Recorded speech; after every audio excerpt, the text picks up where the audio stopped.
Welcome to Rajasthan study number one. Rajasthan study number one आप सभी का स्वागत साथियों। सेकेंड ग्रेड एग्जाम स्पेशल आज हम देखने वाले हैं राजस्थान आर्थिक समीक्षा। और राजस्थान आर्थिक समीक्षा जो 2024-25 है उसको हम सुपरफास्ट तरीके से है वो साथियों पॉइंट टू पॉइंट आपको है वो मैं करवाता चलूँगा और एक ही क्लास के अंदर है वो क्लास हम करने वाले हैं। मैंने आपसे कहा था कि एग्ज़ाम से पहले आर्थिक समीक्षा वो करवा दूंगा साथियों, ठीक है। अपनी जनवरी से लेकर आपके लिए मैंने जनवरी से लेकर जो अगस्त तक की क्लास पूरे 8 महीने की है वो मैंने आपको प्रोवाइड करवा दी और उस पर आपका अच्छा खासा रिस्पॉन्स रहा है। और अब है वो आप इसको भी ज़्यादा से ज़्यादा शेयर करना। और एग्ज़ाम से पहले अगर इसका भी रिस्पॉन्स अच्छा रहता है तो फिर साथियों आपके लिए एक मैं बजट की क्लास और लेकर आऊँगा ताकि आपके बजट से भी क्वेश्चन 1 2 3 जो भी क्वेश्चन आएंगे तो वो उससे बाहर नहीं जाएंगे, ठीक है। तो क्लास को दबाकर वो शेयर करना है। क्लास अच्छी लगे तो लाइक कीजिएगा और ज़्यादा से ज़्यादा क्लास को शेयर कीजिएगा। अब हम उससे पहले और इसकी पीडीएफ आपको अपने Telegram channel Rajasthani study number पर मिलेगी, जिसका आपको डिस्क्रिप्शन में लिंक दे रखा है, वहाँ से है वो साथियों टेलीग्राम को जरूर ज्वाइन कर लीजिएगा। इसी के साथ में आपको बता दूं मैं ये अपने जो आर्थिक समीक्षा के आरपीएससी के द्वारा जो हाल ही में क्वेश्चन पूछे गए हैं वो आपको मैं दिखा देता हूँ और उसके बाद में आपको पता चल जाएगा कि किस प्रकार के क्वेश्चन है वो आते हैं। तो ये अपना टेलीग्राम चैनल है तो ये ज़रूर ज्वाइन कीजिएगा। यहाँ पर जो भी पीडीएफ जो भी अपडेट आपको शेयर कर दी जाती है। और ये अपनी राजस्थान करंट अफेयर्स की रामबाण ई बुक है साथियों। ये जो आज मैं आर्थिक समीक्षा करवाने वाला हूँ अपने इसी ई बुक से करवाने वाला हूँ। तो यानी कि इसका सुपरफास्ट है वो रिवीजन करवाने वाला हूँ 6 महीने का, यानी कि वैसे जुलाई का अगस्त से मैंने आपको प्रोवाइड करवाया है पूरा 7 महीने का करंट अफेयर्स और आर्थिक समीक्षा, नवीनतम बजट, नवीनतम आर्थिक समीक्षा, नवीनतम 25 की 25 फ्लैगशिप योजनाएं। और साथ ही यहाँ पर इसके अंदर है वो अगर बात करें तो नवीनतम वन रिपोर्ट वगैरह सब कुछ और शानदार कैप्सूल इसके अंदर समाहित है मात्र 41 रुपये के अंदर। जो यहाँ पर इसके साथ में 2024 की ई बुक भी है वो इसके साथ में फ्री मिलेगी। तो अगर भी आपने मतलब इसका है वो फटाफट सुपरफास्ट रिवीजन कर सकते हैं। अगर आपने अभी तक नहीं पढ़ा तो भी यह रामबाण साबित होने वाली है। तो कुछ नहीं करना, आपको क्यूआर कोड है उसको स्कैन करना है। स्कैन करने के बाद में मात्र है वो साथियों 41 रुपये का पेमेंट करना है। पेमेंट करने के बाद में टेलीग्राम ID @dipu410999 पर पेमेंट का स्क्रीनशॉट भेजना है। उसके बाद में ई बुक आपको तुरंत भेज दी जाएगी। यह सेशन आपके लिए रामबाण से रहने वाला है। आर्थिक समीक्षा से अगर क्वेश्चन आएगा तो साथियों इससे बाहर नहीं जाएगा। तो फटाफट रिवीजन करते हैं। ये अपने जो क्वेश्चन है वो अपनी इस बुक के लास्ट में आपको दे रखे हैं। जो जितने भी एग्जाम में जनवरी से लेकर अगस्त तक के जो आए हुए प्रश्न हैं वो आपने अपनी इस ई बुक के अंदर है वो मिलेंगे साथियों। 200-250 क्वेश्चन जो भी एग्जाम में आए हुए हैं करंट अफेयर्स के वो, ठीक है। तो उसमें देखिएगा एक क्वेश्चन है आर्थिक समीक्षा 2024-25 के अनुसार वर्ष 2024-25 के लिए प्रचलित कीमतों पर सकल राज्य घरेलू उत्पाद वृद्धि दर है। तो यहाँ पर क्या पूछा है, सकल राज्य घरेलू उत्पाद की वृद्धि दर पूछी है प्रचलित कीमत पर जो 12.02% है साथियों। ये क्वेश्चन एग्जाम में आया हुआ है, ठीक है। अभी अगर ये अपने 2025 के एग्जाम में पूछा गया था। तो एक क्वेश्चन देखिएगा आगे और देखिएगा। ये अपने बजट से क्वेश्चन है, ये भी बजट से क्वेश्चन है। हाँ ये क्वेश्चन देखिएगा भाई 19 नंबर। ये सभी आरपीएससी के द्वारा पूछे गए क्वेश्चन है। देखिएगा वर्ष 2024 में अधिकतम व न्यूनतम एसडीजी यानी सतत विकास लक्ष्य सूचकांक वाले जिलों की जोड़ी का चयन कीजिएगा।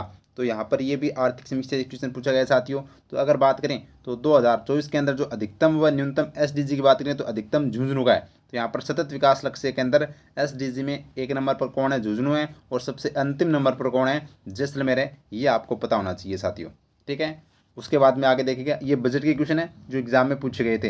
ये बजट के क्वेश्चन बजट भी आपको मैं करवा दूंगा। आपका है वो एक तो कमेंट के माध्यम से कमेंट में ज़रूर बताइएगा कि वास्तव में आपको बजट की क्लास की अति आवश्यकता है क्या। और इसी के साथ में आपका ज़्यादा से ज़्यादा क्लास को शेयर करना है, लाइक करना है और सब्सक्राइब नहीं किया तो पहली बार जुड़े तो सब्सक्राइब जरूर कर लीजिएगा।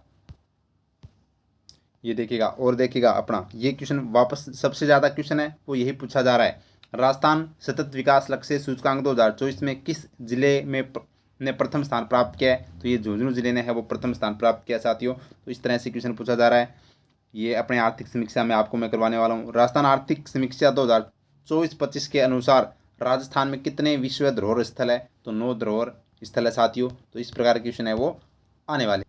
और देखिएगा राजस्थान की आर्थिक समीक्षा 2024-25 के अनुसार वर्ष 2023-24 के दौरान राजस्थान में निम्नलिखित में से किस क्षेत्र का सबसे अधिक निर्यात मूल्य रुपये में था, यानी कि सबसे ज़्यादा निर्यात है वो किसका था। तो जो ऑप्शन था उसके अकॉर्डिंग अगर बात करें तो इलेक्ट्रॉनिक्स एंड कंप्यूटर सॉफ्टवेयर, यानी कि सबसे ज़्यादा इंजीनियरिंग वस्तु का है वो यहाँ पर निर्यात है, वो यहाँ पर राजस्थान है वो करता है। तो ये यहाँ पर आपको मैं पूरा डिटेल से करवाने वाला हूँ, टेंशन लेने की जरूरत नहीं है। तो क्लास पर है वो लास्ट तक बने रहिएगा, बहुत कुछ है वो लेकर जाओगे साथ ही। क्वेश्चन में मतलब एग्जाम हॉल में आपका कॉन्फिडेंस अलग ही रहेगा। अगर आपने पहली बार भी पढ़ रहे हो ना, अगर आर्थिक समीक्षा भी नहीं पढ़ी है तो भी आपकी कोई दिक्कत वाली बात नहीं है। राजस्थान की आर्थिक समीक्षा 2024-25 में दिए गए अग्रिम अनुमानों के अनुसार वर्ष 2024-25 के लिए राजस्थान के सकल राज्य मूल्य वर्धित GSVA में निम्नलिखित में से किस क्षेत्र का योगदान सबसे अधिक है। तो ये साथियों व्यापार, होटल, रेस्तरां, ये जो अपने ऑप्शन के अकॉर्डिंग था। तो ये अपने ये बुक में है वो क्वेश्चन दे रखे हैं, तो आप देख लेना। अब हम आते हैं अपने आर्थिक समीक्षा पर। तो देखिएगा साथियों, ये अपनी आर्थिक समीक्षा जो अपनी बुक के अंदर दे रखी है, ज़्यादा नहीं, मैन ये जो मैं फैक्ट बताने वाला हूँ इनको अच्छे से दिमाग में है वो साथ में नोट भी कर लेना। और अगर आपके पास में अपनी ई बुक है और आपने प्रिंट निकलवा रखा है तो अच्छे से है वो आपके सामने होनी चाहिए। और जो मैं इंपॉर्टेंट पॉइंट लगाते चलता हूँ वो आप है वो नोट डाउन है वो कर लेना साथियों, ठीक है। तो देखिएगा, अब हम स्टार्ट करते हैं अपनी आर्थिक समीक्षा 2024-25, ठीक है। अपनी ये बुक है, अगर आपने ये बुक नहीं ली है तो ज़रूर लीजिएगा, आपके पास में अभी भी 4-5 दिन है, तो आप इसका सुपरफास्ट वो रिवीजन कर सकते हैं साथियों, ठीक है। पूरा 7 महीने का करंट अफेयर कवर हो जाएगा, आर्थिक समीक्षा, बजट, नवीनतम फ्लैगशिप योजना सब कुछ कवर हो जाएगी। अभी तक आरपीएससी ने जितने भी एग्जाम करवाए हैं वो अपनी इस ई बुक से बाहर नहीं गए हैं, करंट अफेयर्स के, आर्थिक समीक्षा के, बजट के, ठीक है। तो पहले बता देता हूँ। तो अब हम स्टार्ट करते हैं, पॉइंट टू पॉइंट बात करेंगे। वैसे उम्मीद करता हूँ सब कुछ आपको पता है। जैसे पहला पॉइंट अपना है राजस्थान का सकल राज्य घरेलू उत्पाद GSDP, यानी कि ग्रॉस स्टेट डोमेस्टिक प्रोडक्ट की अगर बात करें। अब इसकी मैं आपको व्याख्या नहीं करवाने वाला हूँ, इसकी मतलब व्याख्या का मतलब है कि आपको मैं इसकी परिभाषा नहीं बताने वाला हूँ, क्योंकि आपको वैसे पता है, आपने आर्थिक समीक्षा पढ़ी है, चाहे वो भारत की हो चाहे राजस्थान की। तो ये सिर्फ जो पॉइंट टू पॉइंट जो एग्जाम में आपके आएंगे वो बताऊंगा मैं साथियों। अब आपको सबको पता है घरेलू उत्पाद क्या होता है। राज्य घरेलू उत्पाद, जो राज्य की सीमा के अंदर जो उत्पादित अंतिम मूल्य है वो घरेलू उत्पाद है, ठीक है, राज्य घरेलू उत्पाद। तो वो बातें नहीं करूँगा मैं, ठीक है, हम करेंगे पॉइंट टू पॉइंट बात। तो देखिएगा, अब सकल राज्य घरेलू उत्पाद की मैं बात करूँ तो अगर बात करें, पहला पॉइंट है स्थिर मूल्य। स्थिर मूल्य अपना कितना है, सकल राज्य घरेलू उत्पाद का स्थिर मूल्य है वो 2011-12 है साथियों, याद रखना। तो स्थिर मूल्य पर अगर बात करें तो कुल अनुमानित कितना है, तो ये आपसे नहीं पूछा जाएगा, ठीक है। जो मैं बताऊंगा वो ही आपको याद करना है। वर्ष 2023-24 की तुलना में वृद्धि, यानी कि पिछले वर्ष की तुलना में इस बार है वो कितनी वृद्धि हुई है, तो 7.82% की वृद्धि हुई है GSDP के अंदर।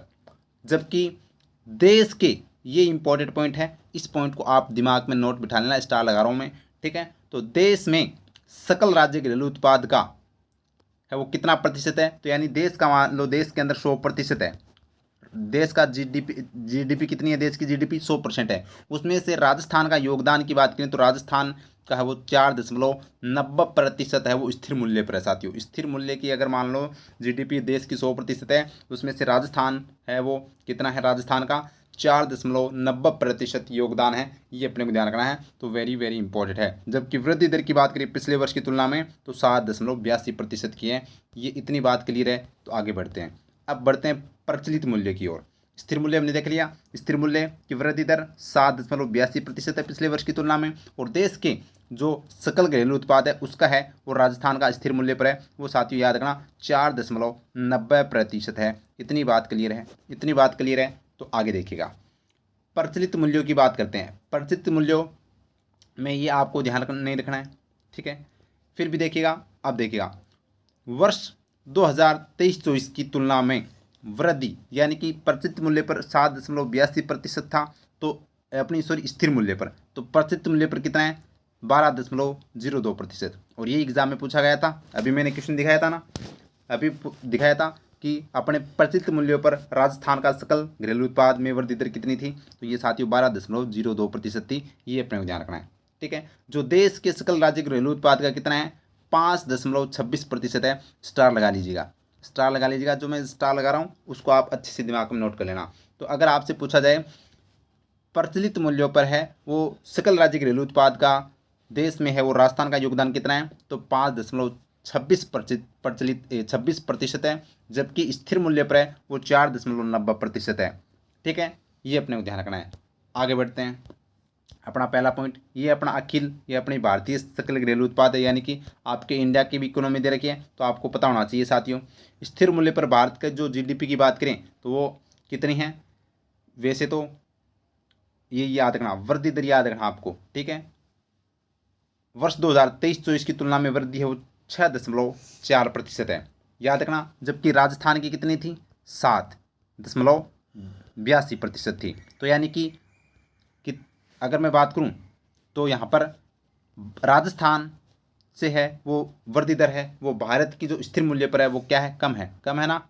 आगे देखिएगा, परिचित मूल्य पर अगर बात करें तो वर्ष 2023-24 की तुलना में वृद्धि दर है वो कितनी है, भारत की 9.7% है, जबकि राजस्थान की कितनी थी, 12.02% है वो साथियों प्रचलित वृद्धि दर थी। जो ये भी क्या है, राजस्थान की तुलना में भारत की जो वृद्धि दर है वो क्या है, कम है, तो आपको ये पता होना चाहिए। ठीक है, तो भारत की 4.7% है और राजस्थान के वो अपने वो स्थिर मूल्य पर 6.4% है, जबकि प्रचलित मूल्य पर है वो यहाँ पर भारत की 9.7% वृद्धि दर है, ये याद रखना है। अब आगे देखिएगा, शुद्ध राज्य घरेलू उत्पाद हमने क्या देखी थी, जीएसडीपी। क्या देखी थी साथियों, जीएसडीपी यानी कि ग्रोस स्टेट डोमेस्टिक प्रोडक्ट। इसमें से हम अगर साथियों मूल्य ह्रास वगैरह कुछ घटा देते हैं तो उसके बाद में अपने पास में आती है एनएसडीपी यानी कि नेट स्टेट डोमेस्टिक प्रोडक्ट। अब इसके अंदर आपसे पूछा जाए तो क्या पूछा जाएगा, दो तरीके से पूछता है, या तो स्थिर मूल्य पर या प्रचलित मूल्य पर। तो स्थिर मूल्य पर तो याद रखना, तो अब अपना जो स्थिर मूल्य पर है वो करोड़ों में, ये आप देख सकते हैं 7,96,352 करोड़ रुपए अनुमानित है। जबकि आप वैसे इनको ऐसे याद नहीं रख सकते ना, तो मैं आपको बता देता हूँ। जैसे स्थिर मूल्य पर कुल जो अगर बात करें जीडीपी तो 9 लाख करोड़ याद रखना, और यहाँ पर 17 लाख याद रखना।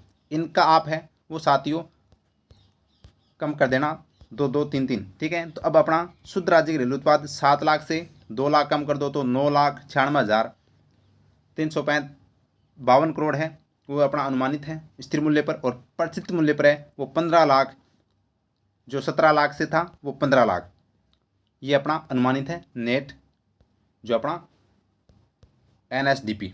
ठीक है, अब यहाँ पर सबसे इंपॉर्टेंट बात यह है कि वर्ष 2023-24 की तुलना में वृद्धि कितनी है। तो यहाँ पर शुद्ध राज्य घरेलू उत्पाद की अगर बात करें तो 8.03% है वो क्या है, वृद्धि है पिछले वर्ष की तुलना में।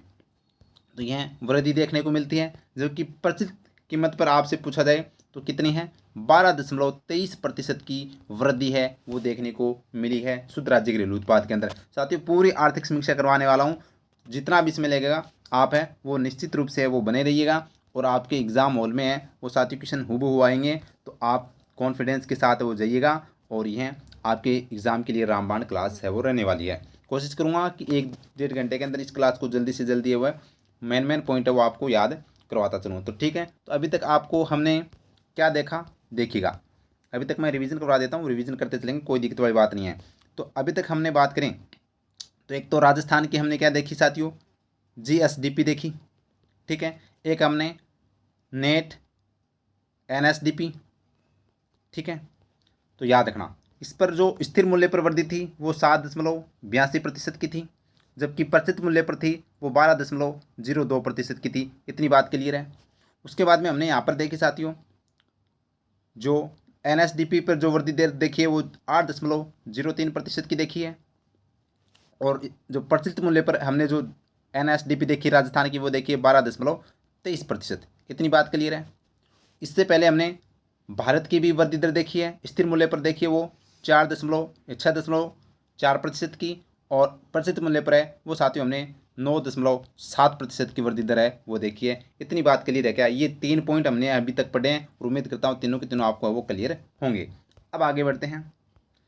अब आपसे इस बार है वो यहाँ पर क्या दी गई है, प्रत्येक ज़िले की यहाँ पर जीडीपी बताई गई है। तो आपको कुछ नहीं करना, बस जो बताता हूँ वो आपको याद कर लेना है। ठीक है, और ये भी एग्ज़ाम में प्रति व्यक्ति आय वाला है वो एग्ज़ाम में पूछा गया था आईपीसी के द्वारा। तो ये पहले तो आपको सकल घरेलू राज्य उत्पाद का पता होना चाहिए। तो यहाँ पर बात करें स्थिर मूल्य पर 2011-12 के मूल्यों पर सकल जिला घरेलू उत्पाद की बात करें, जिला घरेलू उत्पाद की, ठीक है। तो प्रथम स्थान पर सबसे ज़्यादा जो अपनी जीडीपी किस ज़िले की है, तो जयपुर ज़िले की है। आपको सिर्फ क्रम याद करना है, ये आंकड़े आपको याद नहीं करने, ये बिल्कुल भी नहीं करने, इसके लिए मैं बिल्कुल नहीं बोल रहा हूँ आपको सिर्फ वो बोल रहा हूँ और एग्ज़ाम में वो ही आएंगे, विश्वास रखिएगा। तो जीडीपी के अंदर स्थिर मूल्य पर पहले स्थान पर कौन है, जयपुर है। तो प्रचित मूल्य पर भी जयपुर ही होगा, याद रखना। तो जयपुर, अलवर, जोधपुर और अजमेर, ये 4 जिले हैं साथियों, टॉप के हैं जो अपने क्या है जीडीपी के अंदर पर, यानी सबसे ज़्यादा जीडीपी किसकी है, जयपुर की है, 2 नंबर पर अलवर की है, 3 नंबर पर जोधपुर की और 4 नंबर पर अजमेर की है। ये अपने को ध्यान रखना है। आगे देखिएगा, आगे देखिएगा। फिर अब ये तो हमने स्थिर मूल्य पर देख लिया। अब प्रचलित मूल्य की अगर बात करें तो प्रचलित मूल्य पर भी है वो का वही आपको याद रखना है। 1 नंबर पर कौन है, प्रचलित मूल्य पर जीडीपी किसकी है, जयपुर की है। 2 नंबर पर अलवर और 3 नंबर पर जोधपुर, और वहाँ पर 4 नंबर पर जो अजमेर था, इस पर यहाँ पर कौन आ गया, प्रचलित मूल्य पर है वो कौन आ गया, भीलवाड़ा आ गया। बस इतना ध्यान रखना। तो जयपुर, अलवर, जोधपुर ये तो स्थिर और प्रचलित दोनों के अंदर सेम है। बस यहाँ पर वहाँ पर स्थिर में अजमेर था, यहाँ पर भीलवाड़ा हो जाएगा। बस ये पॉइंट आपको याद रखना है। तो अगर आपसे पूछा जाए सबसे ज़्यादा जीडीपी राज्य में किस जिले की है, तो जयपुर की है। 2 नंबर पूछे तो अलवर बता देना, 3 नंबर पर ये बता देना, ठीक है। अब बात करते हैं हम अपना पॉइंट नंबर शानदार और जानदार, सकल राज्य मूल्यवर्धन। सकल राज्य मूल्यवर्धन, अब वैसे उम्मीद करता हूँ सकल राज्य मूल्यवर्धन आप जानते होंगे। यानी कि साथियों सकल राज्य मूल्यवर्धन वो होता है कि जो अपने राज्य की सीमाओं के अंदर जो हम वस्तु को, यानी कि ह्रास वगैरह घटाने के बाद में जो अपना एक वस्तु की जो कीमत आती है उसको हम कहते हैं, ठीक है। अब देखिए इसको अलग अलग और यहाँ से क्वेश्चन आता है। तो पहले देखिएगा स्थिर मूल्य 2011-12 की अगर मैं बात करूँ तो सकल राज्य मूल्यवर्धन कितना है, 8.22 लाख करोड़ रुपए अनुमानित है, जो कि वर्ष 2023 से अपने 2324 की तुलना में वृद्धि की बात करें तो 6.29% की वृद्धि हुई है। कितने की वृद्धि हुई है, 6.29% की वृद्धि हुई है, याद रखना। तो ये सकल राज्य मूल्यवर्धन जो एग्जाम में आपको देखो क्वेश्चन करवाया था जिसमें नाम था GSVA, है ना। तो ये है वो। तो GSVA की जो वृद्धि दर है वो पिछले वर्ष की तुलना में कितनी है, 6.29% की है। इतनी बात आपको क्लियर है क्या। अब देखिएगा, अब यहाँ पर इसको है वो अलग अलग क्षेत्रों में बांटा गया है।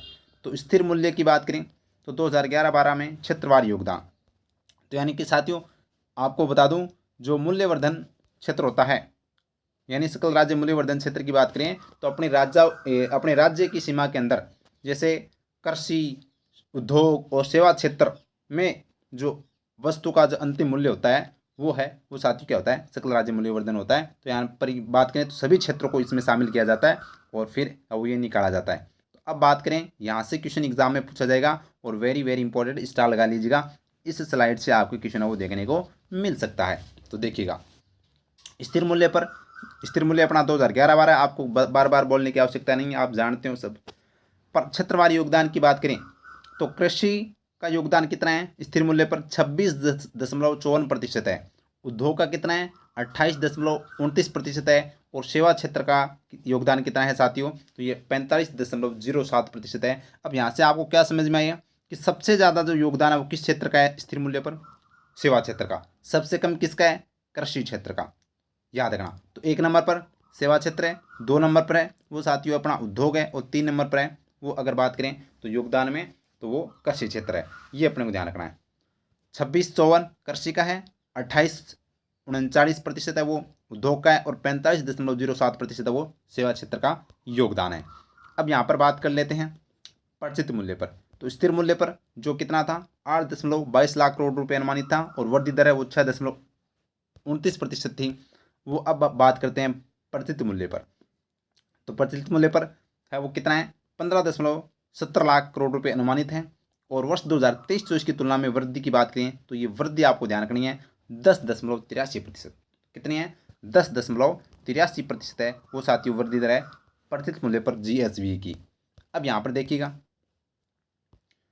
ये प्रचलित मूल्य पर जो योगदान है इसको डबल स्टार लगा रहा हूँ, ये आपसे एग्जाम में डाटा है वो ये पूछा जाएगा, तो ट्रिपल स्टार लगा दिया मैंने। तो देखिएगा कृषि का योगदान 26 92%। तो यहाँ पर क्या हुई साथियों, वृद्धि हुई है, क्योंकि हमने स्थिर मूल्य पर क्या देखा था, 26.54% देखा था। ठीक है, तो यहाँ पर कितनी वृद्धि हुई है, वृद्धि हुई है। ठीक है, उद्योग की बात करें तो सबसे इंपॉर्टेंट डाटा आपको याद रखना है साथियों, उद्योग का।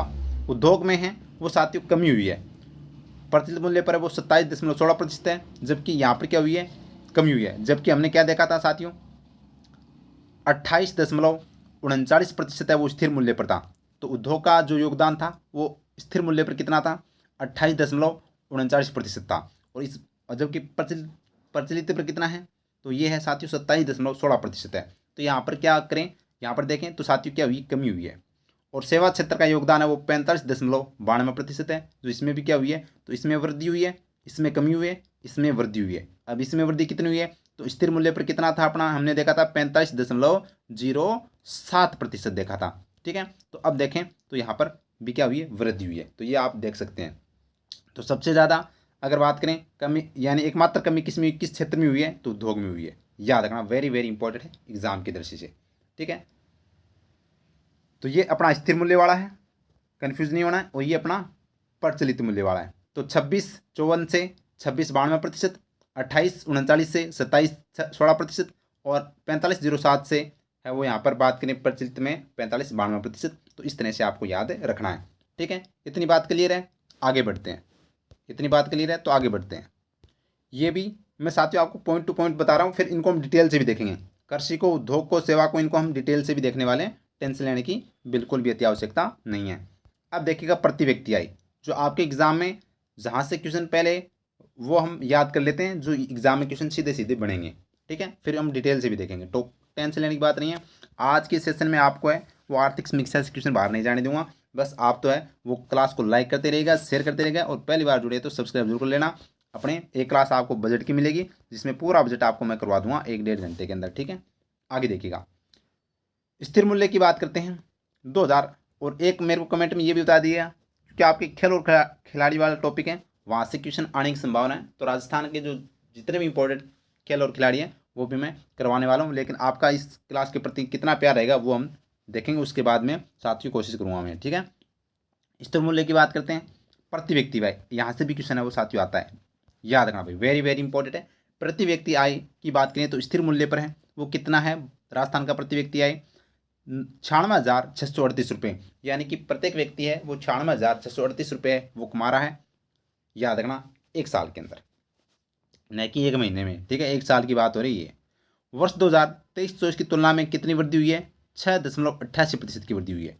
वेरी वेरी इंपॉर्टेंट है, याद रखना भाई, 6.88% की क्या हुई है, वृद्धि हुई है। 96,638 रुपये है वो स्थिर मूल्य पर वो साथियों क्या है, प्रति व्यक्ति आय है, याद रखना। अब बात कर लेते हैं प्रचलित मूल्य की। किसकी बात कर लेते हैं, प्रचलित मूल्य की बात कर लेते हैं। तो प्रचलित मूल्य पर है वो साथियों अपने प्रति व्यक्ति आय कितनी है, तो 1,85,000। देखिएगा, 96,638 तो क्या है, स्थिर मूल्य, याद रखना, नोट कर लेना, वेरी वेरी इंपॉर्टेंट, स्टार लगा रहा हूँ। तो 96,638 क्या स्थिर मूल्य पर प्रति व्यक्ति आय है, जबकि 1,85,053 क्या है साथियों, प्रचलित मूल्य पर अपनी प्रति व्यक्ति आय है, याद रखना। और जो पिछले वर्ष की तुलना में, यानी 2023-24 की तुलना में वृद्धि कितनी हुई है, 11.04% की वृद्धि हुई है। ये इतनी बात आपको याद रखनी है, वेरी इंपॉर्टेंट है। तो यहाँ पर कितनी वृद्धि हुई है, 11.04% की, जबकि स्थिर पर कितने की वृद्धि हुई है, 6.88% की। ये आपको याद नहीं रही तो भी कोई बात नहीं, इसको तो आप जरूर याद कर लीजिएगा, लेकिन ये डाटा आपको याद रखना है। 96,638 स्थिर मूल्य पर है, जबकि प्रचलित मूल्य पर वो 1,85,053 रुपये है।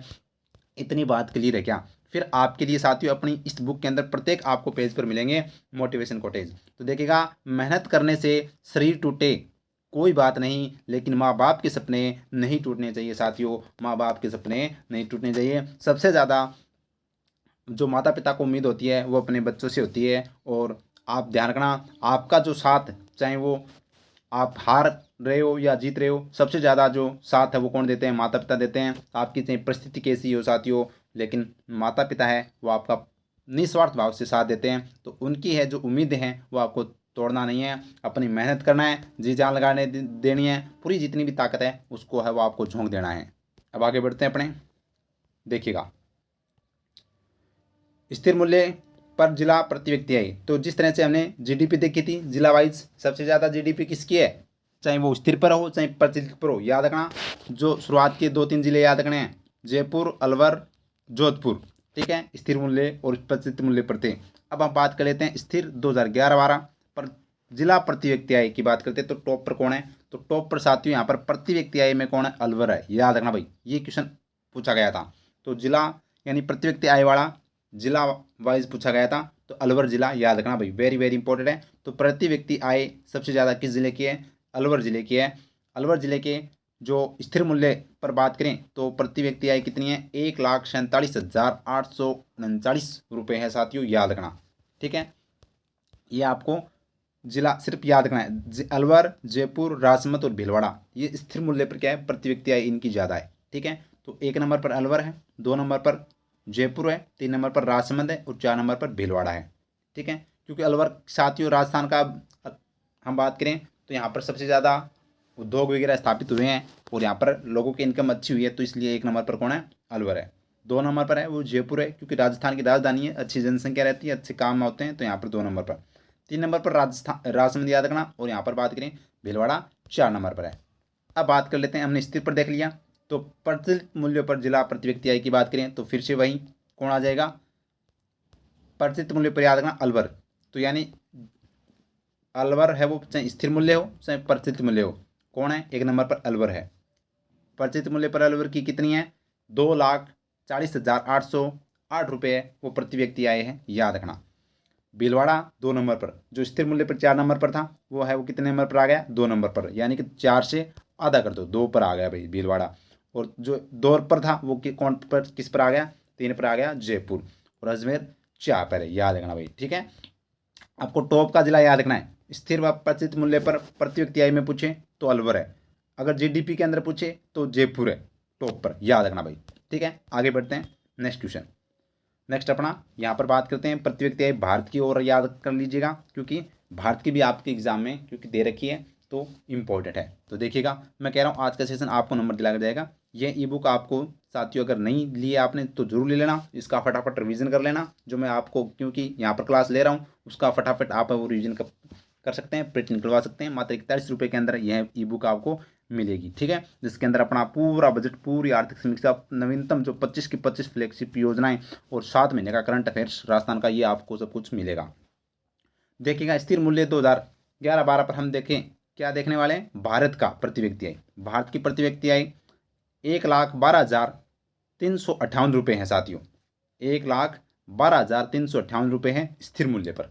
जबकि राजस्थान का कितना था, राजस्थान का 96,638 रुपये था, कितना था भाई, 96,638 रुपये था। जबकि भारत का है वो 1,12,358 रुपये है वो प्रति व्यक्ति है स्थिर मूल्य पर।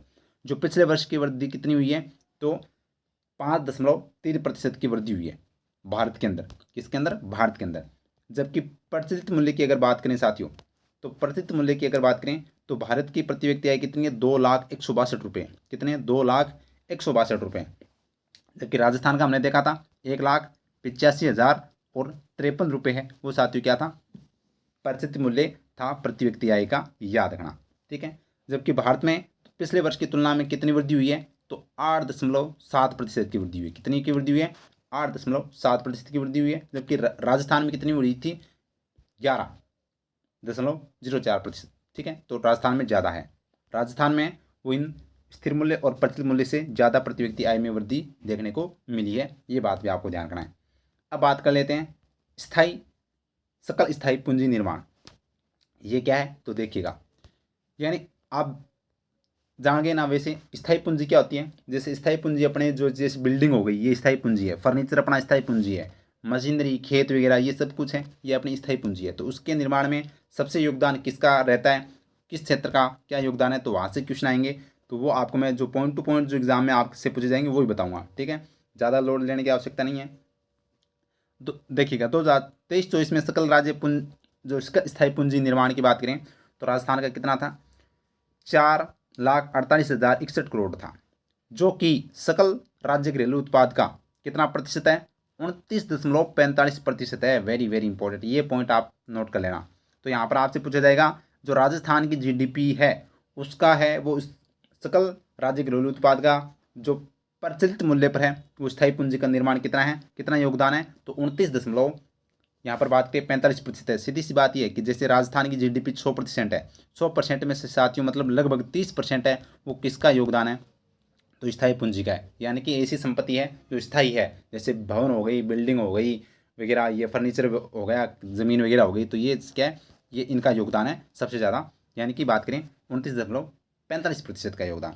राज्य की सकल स्थायी पूंजी निर्माण में वर्ष 2022-23 की तुलना में कितनी वृद्धि हुई है, तो साथियों 11.65% की वृद्धि हुई है। कितनी वृद्धि हुई है, 11.65% की वृद्धि हुई है। ये आप है वो नोट कर लेना। तो यहाँ पर योगदान कितना है सकल स्थायी पूंजी निर्माण का राजस्थान की जीडीपी में, 29.45%। जो पिछले वर्ष की कितनी वृद्धि हुई है, पिछले वर्ष की तुलना में 11.65% की वृद्धि हुई है। आगे देखिएगा, सकल स्थायी पूंजी निर्माण में वर्ष 2023-24 में निजी क्षेत्र का योगदान कितना है, ये याद वेरी वेरी इंपॉर्टेंट। तो अगर बात करें तो हमने देख लिया कि राजस्थान की जीडीपी के अंदर है ना, राजस्थान की जीडीपी के अंदर है वो हमने योगदान देखा इसका 29.45% का योगदान किसका है, सकल स्थायी पूंजी का है। अब बात करें तो ये मान लो सकल स्थायी पूंजी है 100%, उसमें से भी सबसे ज़्यादा योगदान किसका है, निजी क्षेत्र का है। तो यहाँ पर किसका है, निजी क्षेत्र का 78.27% है, याद रखना। और सार्वजनिक क्षेत्र का कितना है, तो याद रखना सकल स्थायी पूंजी निर्माण में वर्ष 2023-24 में सार्वजनिक क्षेत्र का योगदान 21.73% है। ये नोट कर लेना साथियों, दिमाग में आपसे है वो क्वेश्चन ऐसा ही पूछा जा सकता है, क्योंकि आरपीएससी वो कथन निष्कर्ष से भी पूछ सकती है, इससे भी क्वेश्चन बना सकती है। जैसे कैसे क्वेश्चन बनाएगी, पहला ऑप्शन दे देगी कि राजस्थान का जो सकल घरेलू उत्पाद में है वो स्थायी पूंजी निर्माण का योगदान 29.45% है। फिर आपसे पूछा जाएगा कि सकल स्थायी पूंजी निर्माण का है जो पिछले वर्ष की तुलना में है, वो यहाँ पर बात करें 2022-23 की तुलना में 11.65% की वृद्धि देखने को मिली है। तीसरा ऑप्शन दे देगा आपको कि 2023-24 में निजी क्षेत्र का योगदान है वो जो सकल स्थायी पूंजी निर्माण में है वो 78.27% रहा है। और चौथा ऑप्शन आपको दे देगा सकल स्थायी पूंजी निर्माण में वर्ष 2023-24 में सार्वजनिक क्षेत्र का योगदान है वो 21.73% है। तो ये आपको है वो याद करना है, ठीक है। तो क्लियर है बात। तो सबसे ज़्यादा निजी क्षेत्र का है और 2 नंबर पर है, यानी कि उसके बाद में 21.73% का वो सार्वजनिक क्षेत्र का है। तो सबसे ज़्यादा सकल स्थायी पूंजी निर्माण में किसका योगदान है, निजी क्षेत्र का है। ये बात आपको नोट कर लेना है। उसके बाद में ये पॉइंट आप जरूर नोट कीजिएगा, सकल स्थायी पूंजी निर्माण में सर्वाधिक हिस्सेदारी किसकी है, निर्माण क्षेत्र की है भाई। तो यहाँ पर सकल स्थायी पूंजी निर्माण में सर्वाधिक हिस्सेदारी किसकी है, तो हिस्सेदारी निर्माण क्षेत्र की है साथियों, वेरी वेरी इंपॉर्टेंट है, नोट कर लेना। तो सबसे ज़्यादा हिस्सेदारी किसकी है, निर्माण क्षेत्र की है। किस क्षेत्र की है, निर्माण क्षेत्र की है, ये आपको ध्यान रखना है। तो ये अपने को ध्यान रखना है। योगदान पूछे सबसे ज़्यादा तो निजी क्षेत्र का है, लेकिन हिस्सेदारी की बात करें तो निर्माण क्षेत्र का है, ये अपने ध्यान रखना। अब बात करते हैं थोक मूल्य सूचकांक की। किसकी बात कर लेते हैं, थोक मूल्य सूचकांक की। तो थोक मूल्य सूचकांक क्या होता है, फटाफट, वैसे तो आप जानते हैं लेकिन इनके बारे में आपको मैं बता देता हूँ। तो देखिएगा, सकल यह सूचकांक व्यापक रूप से मूल्य में उतार चढ़ाव को व्यक्त करता है। इसका मुख्य उद्देश्य थोक स्तर पर मुद्रास्फीति का मापन करना है। क्या करना है, मुद्रास्फीति का मापन करना है, याद रखना। यह सूचकांक मासिक आधार पर जारी किया जाता है। तो ये किस आधार पर जारी किया जाता है, मासिक आधार पर जारी किया जाता है। और यह जो यहाँ पर क्या है, मूल्य के उतार चढ़ाव के बारे में व्यक्त करता है, मुद्रास्फीति का मापन करता है। तो आपसे क्वेश्चन भी पूछा जा सकता है कि कौन सा जो सूचकांक है जो मुद्रास्फीति का मापन करता है। तो ये अपना ध्यान रखना, थोक मूल्य सूचकांक है और यह मासिक आधार पर जारी किया जाता है। थोक मूल्य सूचकांक में केवल वस्तुएं शामिल की जाती है, अर्थात सेवाओं को शामिल नहीं किया जाता। ये आप ध्यान रखना, वेरी वेरी इंपॉर्टेंट, एग्जाम में बहुत बार क्वेश्चन है वो पूछा गया है। तो यहाँ पर बात करें तो थोक मूल्य सूचकांक में केवल वस्तुएं शामिल की जाती है, केवल वस्तुएं शामिल की जाती है, यहाँ पर सेवाओं को शामिल नहीं किया जाता साथियों, ठीक है। इसके बाद में अगर बात करें तो इसमें 3 प्रकार की वस्तुएं शामिल की जाती है। प्राथमिक वस्तुएं, तो इसमें कितनी है, 75 है। विनिर्मित उत्पाद कितने हैं, 79 यानी 69 है। और ईंधनीय जो वस्तुएं है वो कितनी है, 10 वस्तुएं हैं। ये आपको ध्यान है रखना है, ठीक है। अब यहाँ से आपको कुछ महत्वपूर्ण बातें आपको याद रखनी है कि सामान्य राज्य का सामान्यतः थोक मूल्य सूचकांक का आधार वर्ष, ये याद करना भाई, नोट कर लेना अच्छे से, 1999-2000। तो कितना है, तो राज्य का थोक मूल्य सूचकांक कितना है, 1999-2000 इसका थोक मूल्य है। जबकि हम ज़्यादातर है वो 2011-12 देखते हैं, लेकिन इसका 1999-2000 है। तो थोक मूल्य सूचकांक वर्ष 2023 में कितना था, 387.90 से बढ़कर है वो 2024 में कितना हो गया, 394.68 हो गया, जिसमें 1.75% की क्या हुई है, वृद्धि दर्ज की गई है। तो याद रखना थोक मूल्य सूचकांक में कितने की वृद्धि हुई है, तो याद रखना 1.75% की वृद्धि हुई है। और यहाँ पर बात करें तो 394.68 है वो साथियों, ये 2024 के अंदर थोक मूल्य सूचकांक था राज्य का, याद रखना। ठीक है, अखिल भारतीय राज्य स्तर पर थोक मूल्य सूचकांक का सामान्यतः सूचकांक है वो वर्ष 2023 में 151.3 से बढ़कर 2024 में वो 153.9 हो गया, जो कि 1.72% की वृद्धि दर्शाता है भारत के अंदर। तो भारत में साथियों वृद्धि हुई कितनी, थोक मूल्य सूचकांक में 1.72, जबकि राजस्थान में 1.75% की वृद्धि हुई है। तो यहाँ पर बात करें तो सबसे ज़्यादा है वो राजस्थान में वृद्धि हुई है। ठीक है, ये आपको ध्यान है रखना है। आगे देखिएगा, अब ये थोक मूल्य सूचकांक आपको दे रखा है, प्राथमिक वस्तु हमने देख ली, 75 वस्तु है, इनका ये सूचकांक करिए, इनका भारांक वगैरह है, तो आपको ये इतना नहीं पूछा जाएगा, बस इतना ध्यान रखना है। कुल थोक मूल्य सूचकांक कितना है, तो 394.68% है, जो हमने देख लिया साथियों। और यह इसमें कितनी की वृद्धि हुई है, 1.75% की वृद्धि देखने को मिली है। ठीक है, अब देखिएगा थोक मूल्य सूचकांक के बारे में, ये आप देख सकते हैं। भार की बात करें 30.163, और वर्ष 2023 में थोक मूल्य सूचकांक कितना था, तो 2023 में ये थोक खाद्य सूचकांक है, खाद्य सूचकांक कितना है, खाद्य सूचकांक, तो थोक मूल्य खाद्य सूचकांक 403.92 था, जो कि 4.39% की वृद्धि के साथ 2024 में बढ़कर कितना हो गया, तो 403 से है वो 421.67 हो गया। तो यहाँ पर है वो थोक मूल्य खाद्य सूचकांक, याद रखना भाई। थोक मूल्य खाद्य सूचकांक में आपसे पूछा जाए तो ये ध्यान रखना 2024 में कितना है, तो 421 था, और पिछले वर्ष कितना था, तो यह साथियों 403 था, जो कितने की वृद्धि देखने को मिलती है, 4.39% को की वृद्धि देखने को मिलती है साथियों। एक और फिर से आपके लिए एक शानदार और जानदार, लक्ष्य ना ओझल होने पाए कदम मिलाकर चल, सफलता तेरे पैर चूमेगी आज नहीं तो कल। बस आपको निरंतर प्रयास करना है, निरंतर मेहनत करनी है, सफलता आपको है वो निश्चित रूप से मिलेगी साथियों। आपका जो 2025 का टारगेट है इसको जरूर अचीव कीजिएगा, और अपने माता पिता के सपने और अपने सपने को जरूर साकार कीजिएगा। अब बढ़ते हैं आगे, इतनी बात क्लियर है। तो अब हमने थोक मूल्य सूचकांक देख लिया, अब हम बात कर लेते हैं उपभोक्ता मूल्य सूचकांक, जो आपके एग्जाम में साथियों सीधा सीधा हुबहू क्वेश्चन देखने को मिलता है। तो अब हम बात कर लेते हैं उपभोक्ता मूल्य सूचकांक की, CPI कंज्यूमर जो प्राइस इंडेक्स है इसकी हम बात कर लेते हैं साथियों। तो इसका आधार वर्ष कितना है, तो याद रखना वर्ष 2016 है, वेरी वेरी इंपॉर्टेंट है। तो साथियों इनका आधार वर्ष आपको याद रखना है, कितना है, 2016 है, वेरी इंपॉर्टेंट है। जारीकर्ता की बात करें तो कौन जारी करता है उपभोक्ता मूल्य सूचकांक, श्रम ब्यूरो चंडीगढ़ के द्वारा। पहले जो श्रम ब्यूरो शिमला था करता था, अब है वो श्रम ब्यूरो चंडीगढ़ करता है। यह सूचकांक भी क्या जारी किया जाता है, प्रति माह सूचकांक है वो जारी किया जाता है, जिस तरह से थोक मूल्य सूचकांक जारी किया जाता है। सितंबर 2020 से नई श्रृंखला में श्रम ब्यूरो चंडीगढ़ द्वारा आधार वर्ष 2016 के अनुसार अलवर, भीलवाड़ा तथा जयपुर केंद्र के आंकड़े हैं वो लिए जाते हैं। तो याद रखना वेरी वेरी इंपॉर्टेंट है, एग्जाम की दृष्टि से आपसे क्वेश्चन यही पूछा जाएगा कि राजस्थान के किन जिलों के आंकड़े हैं वो यहाँ पर श्रम ब्यूरो यानी कि अपने उपभोक्ता मूल्य सूचकांक के लिए लिए जाते हैं। तो अलवर, भीलवाड़ा या जयपुर आपसे पूछा जा सकता है। उपभोक्ता जो मूल्य सूचकांक के लिए राजस्थान के कितने जिलों को है वो शामिल किया गया है, तो 3 जिले अलवर, भीलवाड़ा, जयपुर, ये अपने को नोट कर लेना है। आंकड़े लिए जाते थे 2016 यानी कि 2020 तक, ठीक है। लेकिन उसके बाद में नवीन श्रृंखला आई साथियों, और नवीन श्रृंखला है वो यहाँ पर बात करें तो जो अजमेर के स्थान पर अलवर केंद्र को शामिल किया गया था, याद रखना। उससे पहले अलवर के स्थान पर कौन था, अजमेर था। कौन था भाई, अजमेर था। अजमेर के स्थान पर है वो अलवर को शामिल किया गया था 2020 के अंदर, ये आपको ध्यान रखना है, ठीक है, जो नई श्रृंखला बनी थी। इस सूचकांक में देश भर से कितने औद्योगिक केंद्रों से प्राप्त आंकड़े लिए जाते हैं, तो यहाँ पर 88 औद्योगिक केंद्रों से प्राप्त आंकड़ों के आधार पर तैयार है वो किया जाता है। तो यहाँ पर उपभोक्ता मूल्य सूचकांक है वो देश से कितने और 88 औद्योगिक केंद्रों से जो प्राप्त आंकड़ों के आधार पर है वो सूचकांक उपभोक्ता मूल्य सूचकांक तैयार किया जाता है। जिसमें से 88 में से राजस्थान के कितने केंद्र हैं, तो 3 केंद्र है, अलवर, भीलवाड़ा और जयपुर। ये तीनों के तीनों ज़िले हैं वो आप अपने दिमाग में नोट कर लेना साथियों। तो याद रखना, A for Alwar, B for Bhilwara और जे फॉर जयपुर। तो ABJ, ठीक है। तो अलवर, जयपुर, भीलवाड़ा, ये अपने को ध्यान रखना, ये 3 ज़िले इसमें शामिल हैं।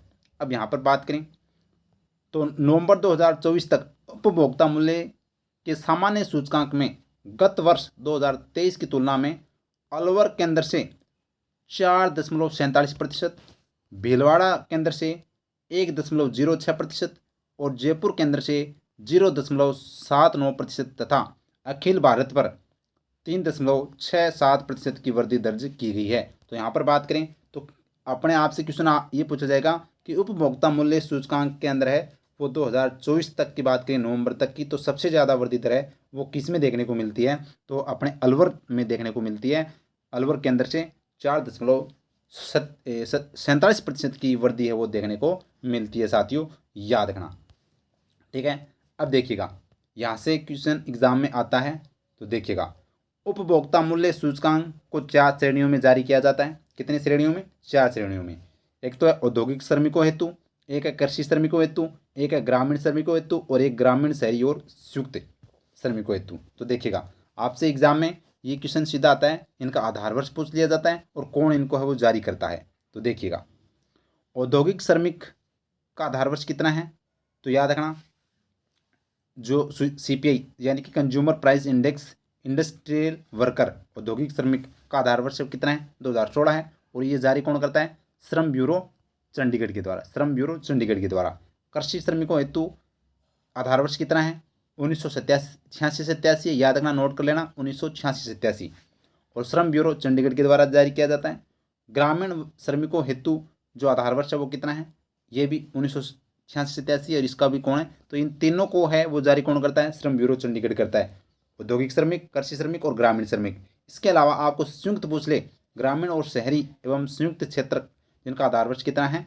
तो ये साथियों 2012 है और इनको राष्ट्रीय सांख्यिकी कार्यालय के द्वारा वो जारी किया जाता है। ये बात आपको ध्यान रखनी है।